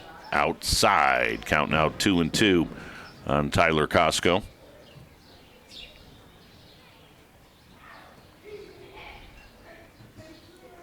Polton again. Rocks and throws. There's a bouncing ball to short. Gendix will go to second for one. Throw to first. Not in time. A run scores. And it's now a 9-2 ball game as Rozelle came in to score. But again, Amherst playing back. They're going to concede that run with the large lead. Yeah, it was important for them to get an out there. Almost got 2, and they were willing to, as you said, concede that one with the comfortable lead. So Costco on at first. An RBI fielder's choice, as retired was Van Sickle down at second, and Lorenzo now over at third. And that'll bring on Xavier Palos. So Palos will try to keep things going. And the first pitch to Palos is a called strike.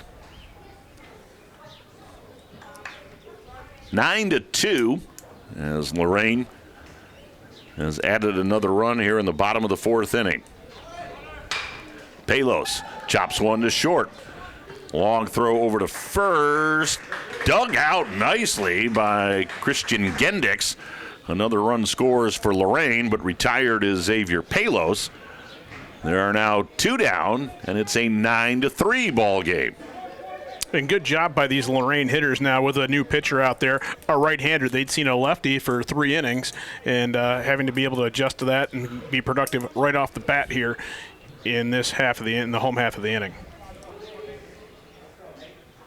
So Lorenzo came in to score to make it 9-3 as Nate Antis will now step in. So a couple of RBI groundouts for Lorain High. They've put 2 on the board. Pitch to Antis is up high. Nate Antis had an RBI sac fly in the first and walked in the third. Right-handed batter against the right-hander, Carter Polton. That pitch swung on and missed. Carter Polton, his first inning of work, as Jared just mentioned. Lorain High had seen 3 innings from Chase Mayer, a left-hander. That pitch, that one hits Nate Antis right in the back as he tried to twist out of the way. So Antis will head down to first. It was a tough break for Lorain because Costco was off on the pitch. He was trying to steal third, and of course, now he's got to go back to second. And it was once that pitch hit Nate Antis, dead ball. Well, here's Jacob Addis, cleanup hitter, and he could turn this into a big inning for Lorain High.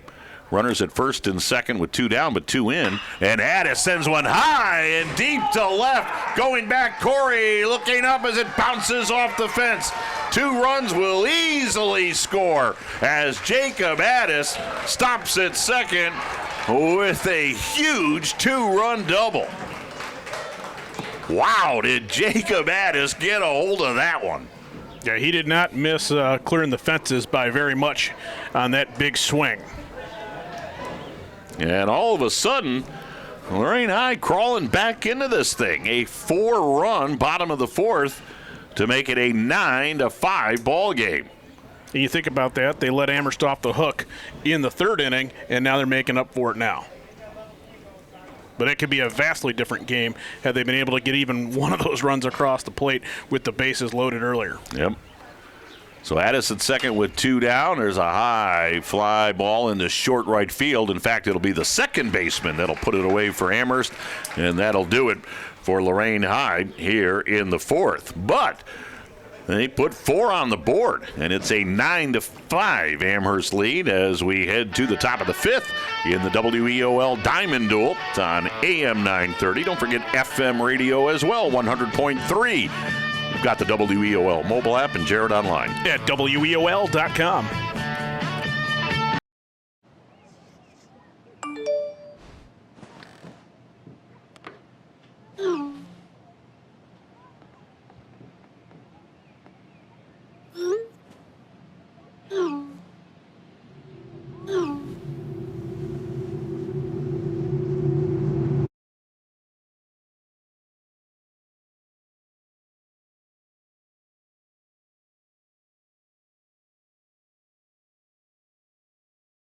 I want to let you know that there's help for students and families with wraparound system of care.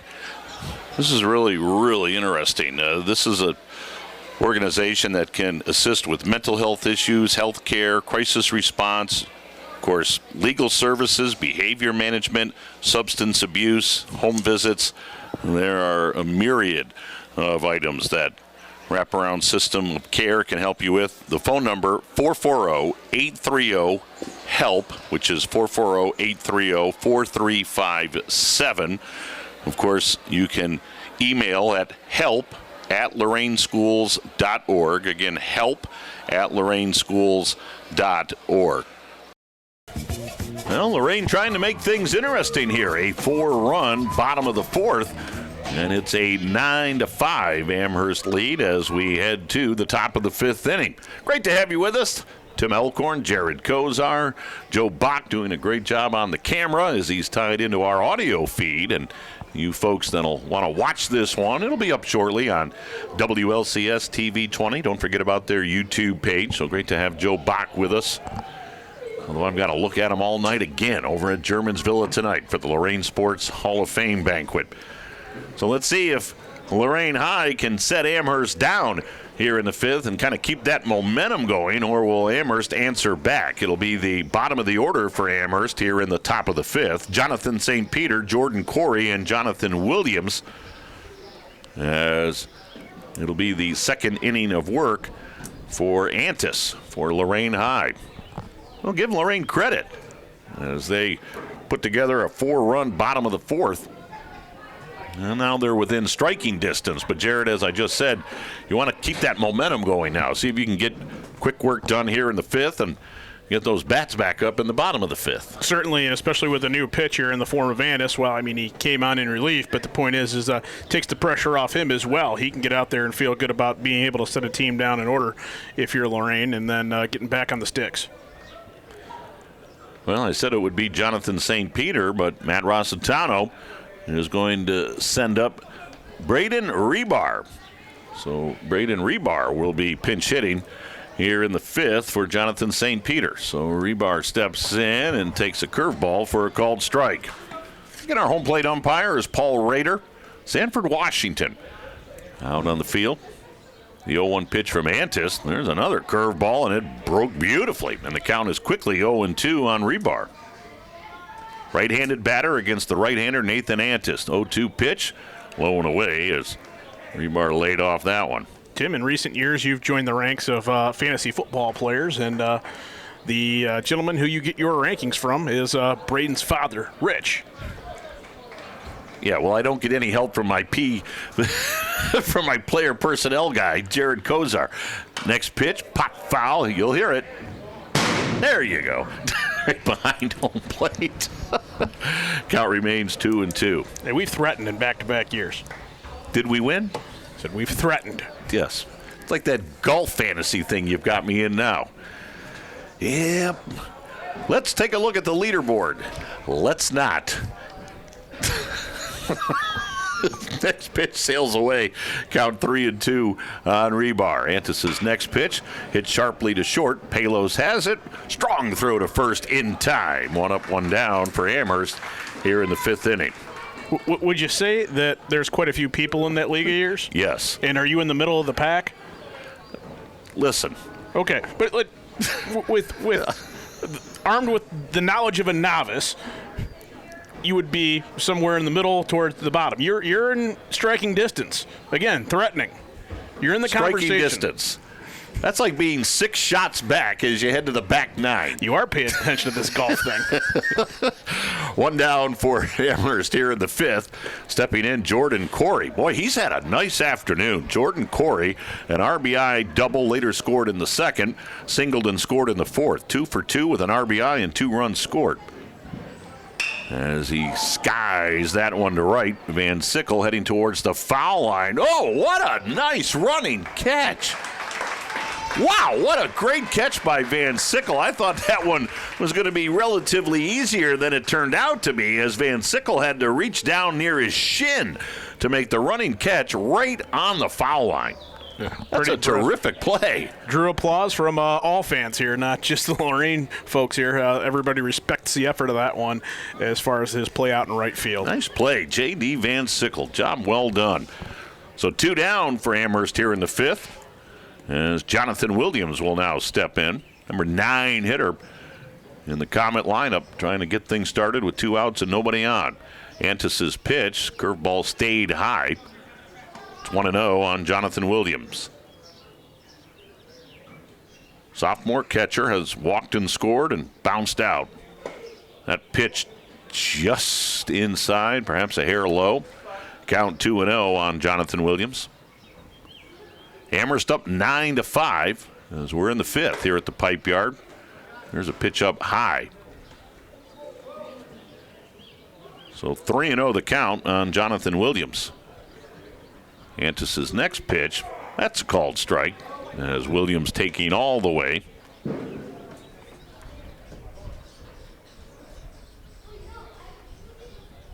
Three-one offering. That ball is popped into short left field. Racing in Bremen. He won't get there as it drops in front of him. And a little bloop job into left for Jonathan Williams. 2-out single. And so the inning stays alive for the Comets, and they're going to turn that order over. Although we're going to have another pinch hitter, as Gotsis will be pinch hit for. It'll be Ethan Borgstedt. And Ethan, I hope I'm pronouncing that name correctly. Ethan Borgstedt now steps in, left-handed batter against Antis. Borgstedt pops one to second.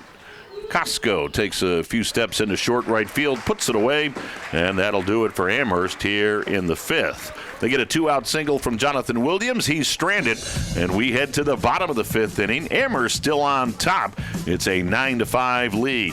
Comets lead Lorraine High here at the Pipe Yard. Coming back after this in the WEOL Diamond Duel on AM 930 and FM 100.3. Of course, we're on the mobile app. Jared online at WEOL.com.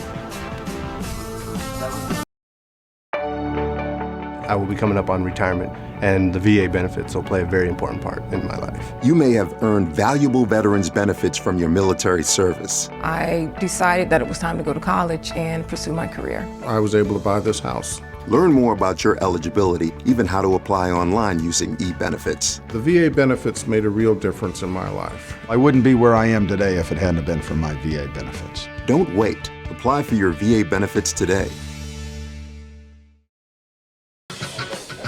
9-5 ball game as we head to the home half of the 5th here at the Pipe Yard in Lorain. Great to have you with us.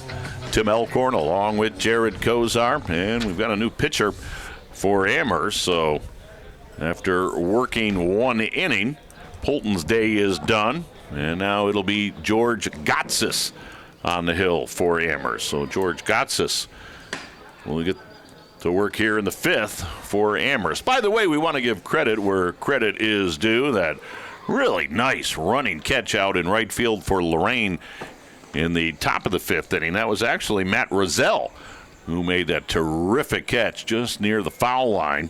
So, Matt Rozelle, you deserve the kudos for that nice catch. It was a real beauty. So here we go. George Gotsis here in the bottom of the 5th inning takes the hill for Amherst, and Gotsis will be facing, if we don't have any pinch hitters for Lorraine, Kevin Breben, Matt Rozelle, and Anthony Lorenzo. Now, Gotsis on the year, he has no record. He's pitched 7 innings. He's given up 9 hits, 5 runs, but only 1 of those earned.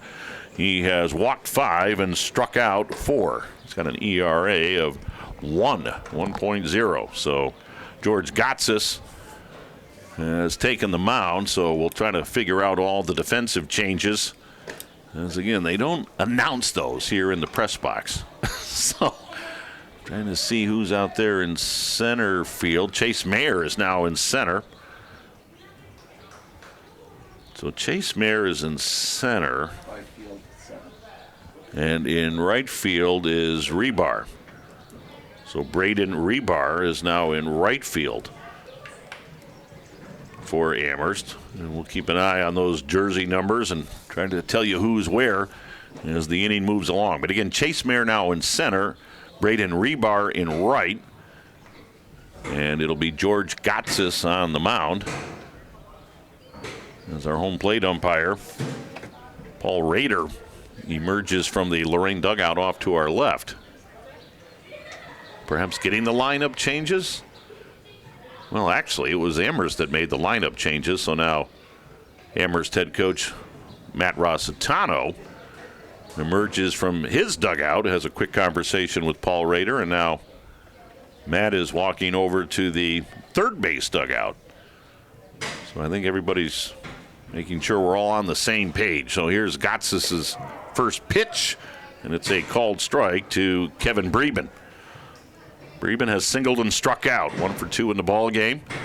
Leading off the 5th for Lorraine, they trail it 9-5. Breben fouls that one back. So it'll be Kevin Breben, Matt Rozelle, and Anthony Lorenzo for Lorraine High.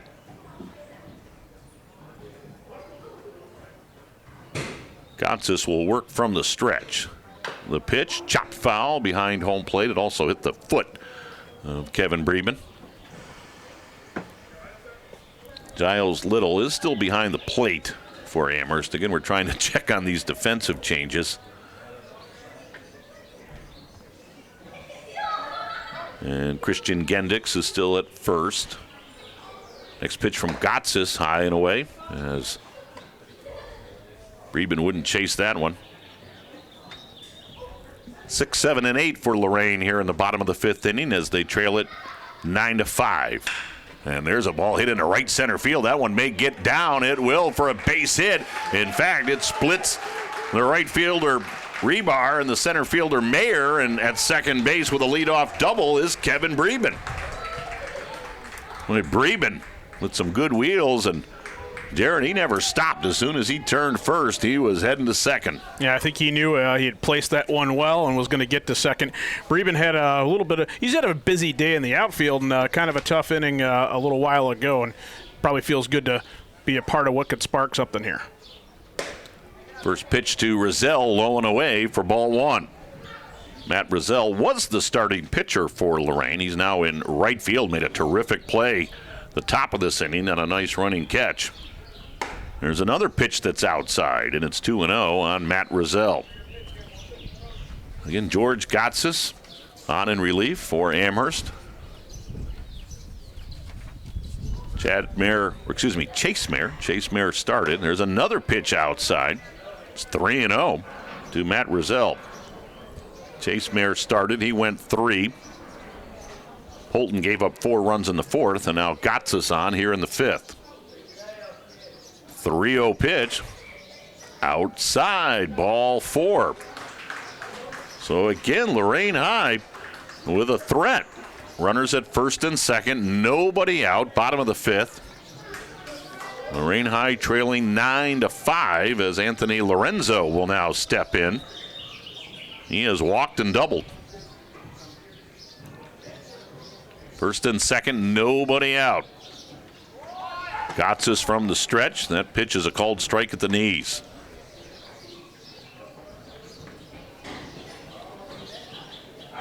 Anthony Lorenzo, junior catcher. The pitch. Lorenzo skies that one to center. Making the nice running catch is Chase Mayer. And sliding back into second base is Kevin Breben. Tell you what, Chase Mayer read that ball well right off the bat. And he made a nice running catch in short center field. Yeah, he had a lot of ground to cover. It was a great read, as you mentioned, but just still, you got a motor to make that play. So here's J.D. Van Sickle, number 9 hitter in the Lorain High lineup. Now 1 down, runner still at first and second. Van Sickle bounces one to short. Stepping on the bag, the throw to first in time. Oh, what a nice play by Cam Gendix. The shortstop rowing to his left with the nice pickup. Stepped on the bag for one and retired Van Sickle at first for the twin killing. Boy, that wipes out what could have been a big Lorain High inning. Instead, no runs, 1 hit, no errors, and 1 left. And we've played 5. Amherst still with a 9-5 lead over Lorain High as we head to the 6th in the WEOL Diamond Duel on AM 930 and FM 100.3. And Jared also online at WEOL.com. Which of the angles on the board are the one from the quiz on Friday? Jaden?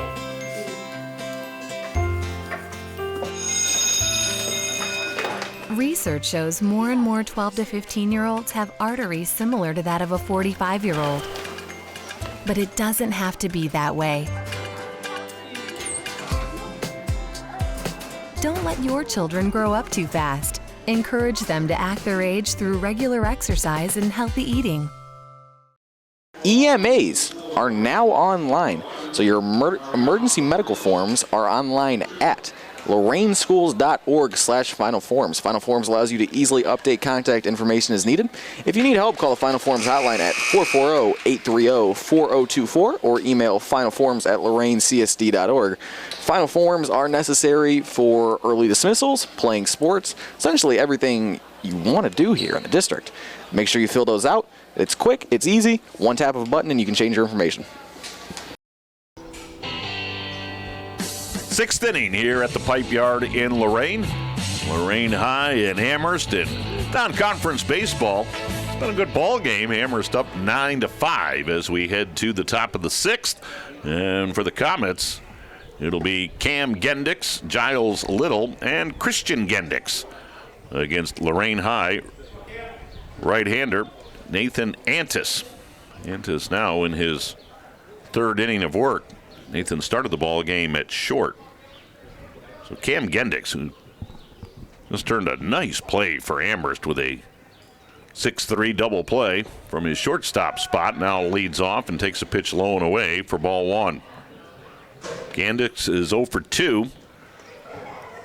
He's also walked and scored a run. It'll be Cam Gendix, Giles Little, and Christian Gendix, 2, 3, and 4 against Nathan Annis. There's a pitch that's down low. And the count now 2-0 on Cam Gendix.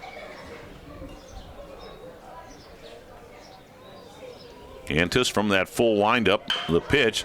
There's a ball chopped to second. Costco has it, throws to first in time. And Nathan Antis, he has settled in. 1 up, 1 down for Amherst here in the 6th. And that'll bring on Giles Little. Senior catcher. He has flown out, was hit by a pitch and scored in the 3rd, and had an RBI single and then scored in the 4th. Number 3 hitter in Matt Rossitano's lineup, hitting .317 on the year. Right-hander against right-hander, as the first pitch from Antis is a curveball that drops in for a strike.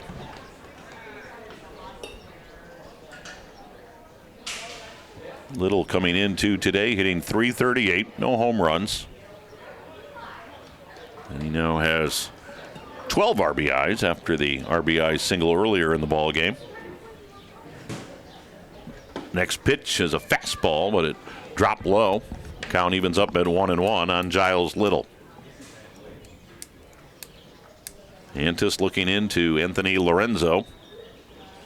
The pitch, low and away. Nice stop by Lorenzo behind the dish. And the count is now 2-1.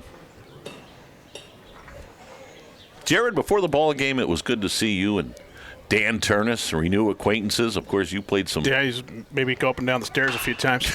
There's a ball hit in the left, drops in front of Breben for a 1-out single for Giles Little.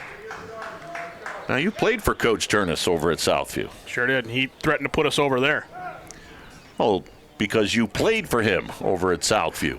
That's where you belong, right there.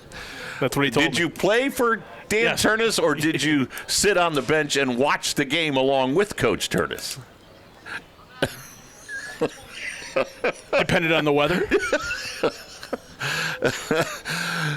So we've got Little, or again, Pritt will run for Little. Pritt has done this throughout the day. Devin Pritt running for Little over at first. There's a ball hit right down the first. Nice job by Tyler. He steps on first for the out, throws to second for the double play. How about that? Nice play. Silas Tyler over at first. That ball was hit right to the bag.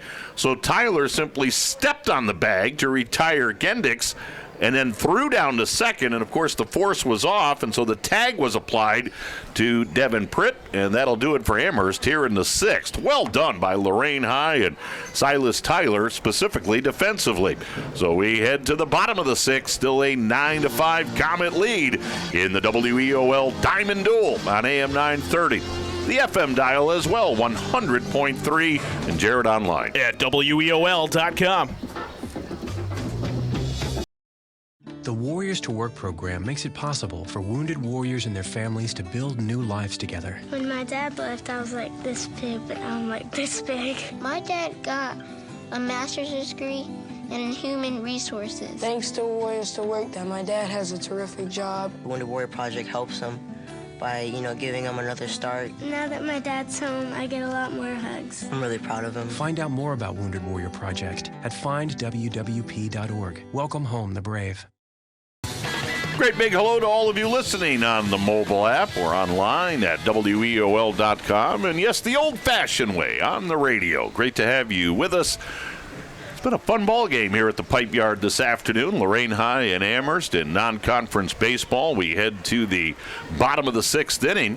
And Lorraine High's within striking distance. It's a 9-5 ball game. Lorraine jumped out to a 1-0 lead after the first inning, but then Amherst with 4 in the second, 2 in the third, and 3 more in the fourth. Amherst was up 9-1. But then Lorraine High answered with 4 in the bottom of the fourth to make it a 9-5 ball game, and that's where we are here in the 6th. That in-game recap brought to you by Nick Abraham, Elyria Ford. They're at the corner of Route 57 and East Broad Street. Again, Nick Abraham, Elyria Ford with the in-game recap as Tyler Costco will lead things off for Lorain here in the 6th. Costco takes a pitch down low for ball 1. Again, George Gotsis now on the mound for Amherst. Gotsis, the 3rd Comet pitcher. Chase Mayer got the start. Polton worked an inning, and now Gotsis in his 2nd inning of work. There's a pitch down low.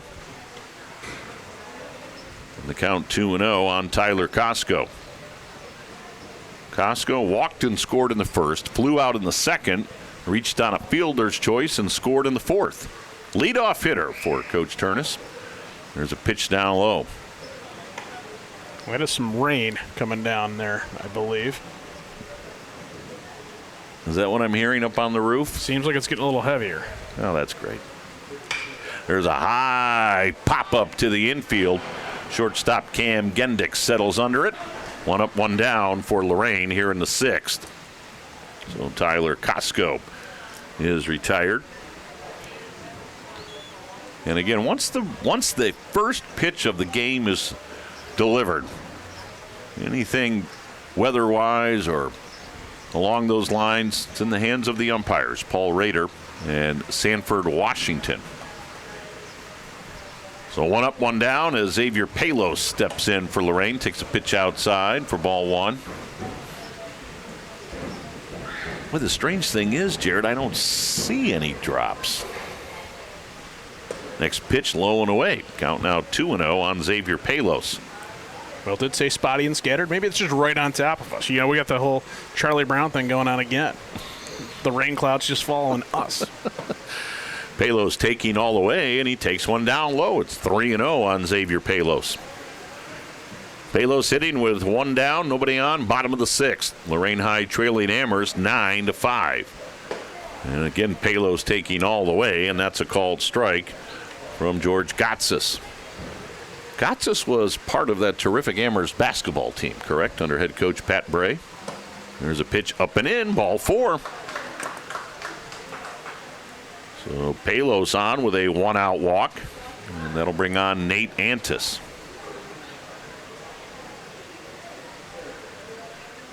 Yeah, tremendous senior campaign for Gotsis, for Pat Bray on the basketball floor. I believe he was probably their leading scorer. Antis sends one to left, running over is Corey, and he can't get there, and it bounces by him. Rounding second is Palos. He'll dig for third, and down to second base goes Nate Antis. So Nate Antis with a double, as Corey just couldn't get to that ball. And here's Lorraine with a threat, trailing 9-5. And so Antis at second, Palos over at third. And they're going to intentionally walk Jacob Addis. So the intentional walk to Jacob Addis. And so they are loaded up.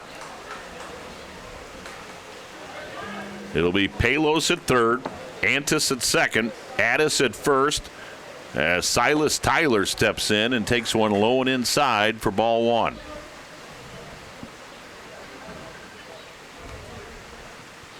Tyler represents the game-tying run. Tyler takes one up high. It's now 2-0. So Gotsis on in relief, trying to maintain this Comet advantage. The pitch. That ball sliced down the left field line, and it's a foul ball. Boy, not by much. Corey was giving chase as Tyler went the opposite way, left-handed batter, and that ball just sliced foul. So everybody's going back. Palos goes back to third, Antis down to second, and Addis at first. Gotsis from the stretch. The pitch outside. Lorain High's down 4, but they've loaded them up here in the bottom of the 6th. 1 out. Gotsis' pitch. And that ball is popped high into foul territory on the third base side, and the catch is made by Polanque, and there are 2 down. Boy, that's a huge out for Gotsis, as he induces Tyler to foul out. So now there are 2 down, as Kevin Breben will step in for Lorain High. And that's always a tricky position. You know, they make the right call to put Addis on to first, and then the next guy come in there and say, wait, you're going to bring the tying run to the plate? Well, I'm going to make you pay. So sometimes you maybe overcompensate. I don't know. Throw to second, sliding back safely was Antis. Well, I think they also remembered what Addis had done his last time up when he boomed that 2-run double to left. And it didn't miss going out by much. The pitch to Breben is inside for ball 1. Nice stop behind the dish by Giles Little. Well, Lorraine trying to really put the pressure on Amherst, trailing by 4, but they've loaded them up here in the bottom of the 6th. The pitch to Breben, and that one's a called strike. Just bit the inside corner. And it's now 1-1 on Kevin Breben. Breben is 2 for 3. He has singled and doubled. He's also struck out. The 1-1 pitch, Breben with a short little fly to center field, and coming on to make the catch is Chase Mayer. And another opportunity goes by the boards for Lorain High as they leave them loaded here in the 6th. No runs, 1 hit, no errors, 3 left. We head to the top of the 7th inning, and Amherst still with a 9-5 lead in the WEOL Diamond Duel on AM 930. Of course, it's on the FM dial as well, 100.3. Don't forget about the mobile app and Jared online at WEOL.com. Ohio State is saving lives every day. This is Ohio State. We're the economic engine of the state, a major employer. Over 60,000 students. We're on the forefront of cancer research. An educational core of Ohio. Impacting tens of thousands daily. Our alumni organization is nearly 500,000 worldwide. This is Ohio State. This is Ohio State. Ohio State. This is the Ohio State University. I want to tell you about JDM Yardscapes. Now, they're both residential and commercial work, but they've got some awesome services: grass cutting, trimming, edging. They can plant and do some tree pruning for you, weed and pest control, landscape design. Well, who's the person to contact for that? J.D. McCardle. You can reach JD at 440-865-2036. 440-865-2036. JDM Yardscapes. You can also email jdmyardscapes@gmail.com. We head to the 7th here at the Pipe Yard as the rain is falling. But play on we will. Field's still in pretty good shape, obviously. So rain started about 8 minutes ago. 7th inning in a 9-5 ball game. Amherst leading Lorraine. Top of the 7th for the Comets. It'll be Martin Polanque, Carter Polton, and Jonathan St. Peter. 5, 6, 7 batters for Amherst facing Nathan Antis, who's done a nice job in relief for Lorain High. First pitch swinging and popping one to right is Polanque. Coming in is Russell, and he makes the catch for out number 1. Now, Jared, here we are in the 7th, and we have yet to make mention. In fact, it was really well done in this morning's Chronicle Telegram. The 91st birthday of one Bruno Rossitano, the grandfather of Amherst head coach Matt Rossitano, and of course the father of assistant coach David Rossitano and John Rossitano as well. Bruno here today, celebrated number 91 yesterday. A great write-up in the Chronicle this morning as Polton sends one to left. Breben comes in, slipped a little bit, but made the catch for out number 2. So quickly 2 down for Amherst here in the top of the 7th. But happy birthday, Bruno Rossitano. He looks great. Told me he feels great as he walked in today, chomping on that cigar as he always does. Just a great guy. And he supports his kids and grandkids in everything they do. His first pitch swinging is Braden Rebar for strike one. Yeah, ornery as ever, chomping on that cigar, and that's a really good sign at 91. But certainly great to see him, and we wish him a happy birthday. You mentioned John Rossitano again. His sports season is not over by any stretch of the imagination as he ably assists Lacey Reichert with the Amherst softball program. So they'll be in action this week, and we might get a look at them over at Avon Lake. Pitch low and away to Rebar. 2 balls, 1 strike. Rebar hitting for Amherst with 2 down and nobody on. Top of the 7th in a 9-5 game. Antis delivers. That ball low and away. But in reading the article in this morning's Chronicle Telegram, Matt Rossitano, quote, "I'm pretty sure he's immortal." Pitch low and away. Oh, they call it a strike. Wow. So Antis gets a nice call right there. He rocks and throws, a swing and a miss. Down goes Rebar, and that'll do it for Amherst here in the 7th. 3 up, 3 down. 9-5. Lorraine with their final at bats. Bottom of the 7th coming your way after this. Titans down 4 to Amherst in the WEOL Diamond Duel on AM 930, FM 100.3. Of course, it's on the mobile app and also online at WEOL.com. Every year, airmen face overwhelming challenges. Fortunately, our airmen are resilient and help is available. Last year, 37,000 airmen had the courage to get help for themselves and others when they needed it. Because I had the courage. Because I had the courage. Because I had the courage to get help, I was able to help others. Because I had the courage to get help, I was the first in my family to get a college degree. Because I had the courage to get help, I married the love of my life. And I got to meet the second love of my life. Because I had the courage to get help, I was able to see my son grow up. And because I had the courage to get help, another airman had the courage to get help. Care, connect, cope. And for all of those that you love and who love you, be there.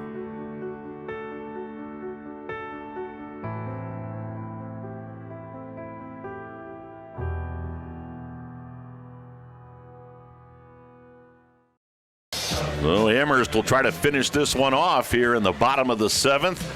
They lead it 9-5 over Lorain High. Well, it's been great to have you with us. Tim Elkhorn, Jared Kozar, and of course, Joe Bach has tied into our audio feed from WLCS TV 20. Jaden Morales here as well. So one final thought about Bruno Rossitano and that 91st birthday that he celebrated yesterday, and the Comets did with a home game yesterday against Keystone. Bruno was there, and he's here today.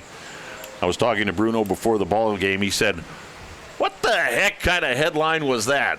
One for Gramps."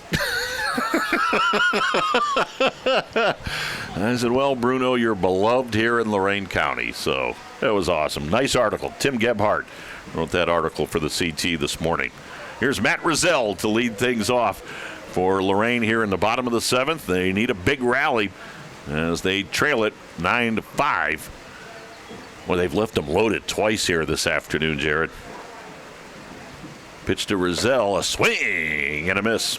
It'll be 7, 8, and 9. Matt Rizal, Anthony Lorenzo, and J.D. Van Sickle for Lorain against George Gotsis on in relief for Amherst. Gotsis next pitch inside. Yeah, we don't know how this 7th inning is going to go, but certainly Lorain has had opportunities throughout the afternoon to get this one closer or maybe even tie it up. Who knows? Pitch way outside to Matt Rizal. And Lorain left 3 on in the 2nd. They left 2 on in the 3rd. And again, left them loaded in the 6th. There's a pitch low and away, so a leadoff walk for Matt Rizal. So Rizal on at first, bottom of the 7th in a 9-5 ball game. Lorain scored first, had a run in the bottom of the 1st, but then Amherst with 4 in the 2nd, 2 in the 3rd, 3 in the 4th. They had a 9-1 lead. Lorain responded with 4 in the home half of the 4th to make it 9-5, and that's where we are right now as Lorenzo steps in and takes a called strike. We had some sunny skies earlier, but now the rain is falling. Doesn't seem to be hampering things at all. Gotsis delivers. That pitch swung on and missed. Lorenzo in the ball game has walked, doubled and scored, and lined out to center. Gotsis from the stretch. The pitch swung on and missed. And Lorenzo goes down on strikes. Let's pause for station identification on the WEOL Diamond Duel. WEOL, Elyria, Lorain, Medina. Of course, big Dave Rydell chattering in my ear throughout the ball game. I sure missed that. J.D. Van Sickle with a big swing and a miss.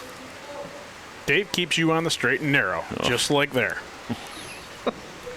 Not sure about that. Next pitch to Van Sickle, and that's a called strike. So Gotsis quickly ahead of J.D. Van Sickle at 0-2. In the world of audio accountability, Dave Rydell reigns supreme. Next pitch popped a mile high off to the left. Little giving chase, and now he can't get there as the ball falls right in front of the Lorraine High dugout on the third base side. So Little couldn't quite track that one down. So Van Sickle able to stay alive. So no play, as we'll do it again.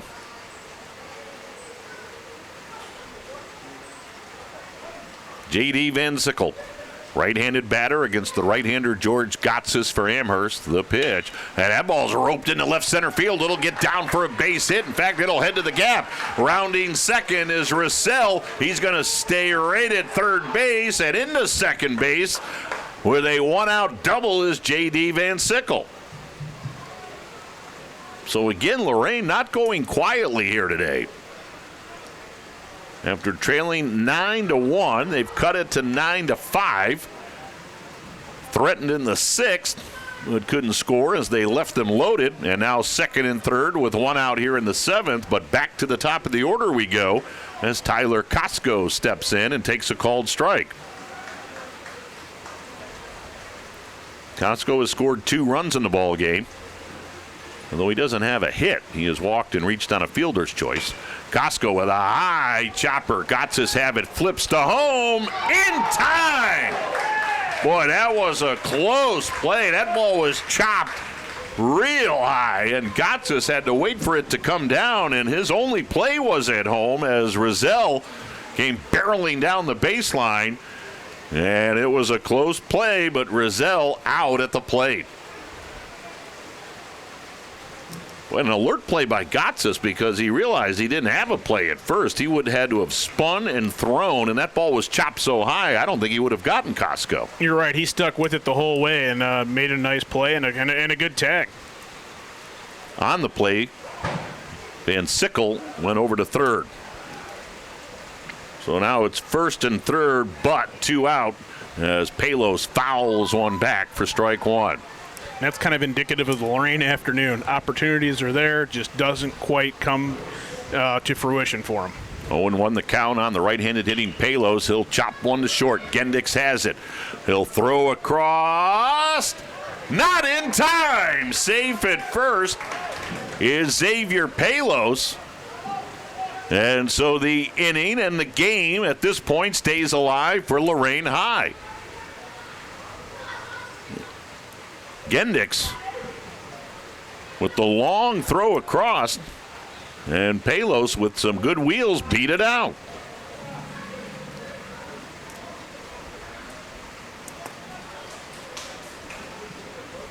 So in steps Nate Antis with runners now at first and second, and it's a 9-6 ball game as coming in to score was Van Sickle. So Van Sickle scores. It's 9-6 with runners at first and second and 2 down. There's a ball hit sharply to third, bobbled there, but then Palanque was able to gobble it up, step on third to retire Costco, and that will end the ball game. So Amherst will win it by a final of 9-6. Lorraine here in the bottom of the seventh scores a run and they threaten to make it closer, but Gotsis able to slam the door. 9-6. Amherst beats Lorain here at the Pipe Yard in Lorain with the victory. Amherst is now 12-13 on the year, and with the loss, Lorain drops to 12-8. Good ball game and a nice win for the Amherst Comets.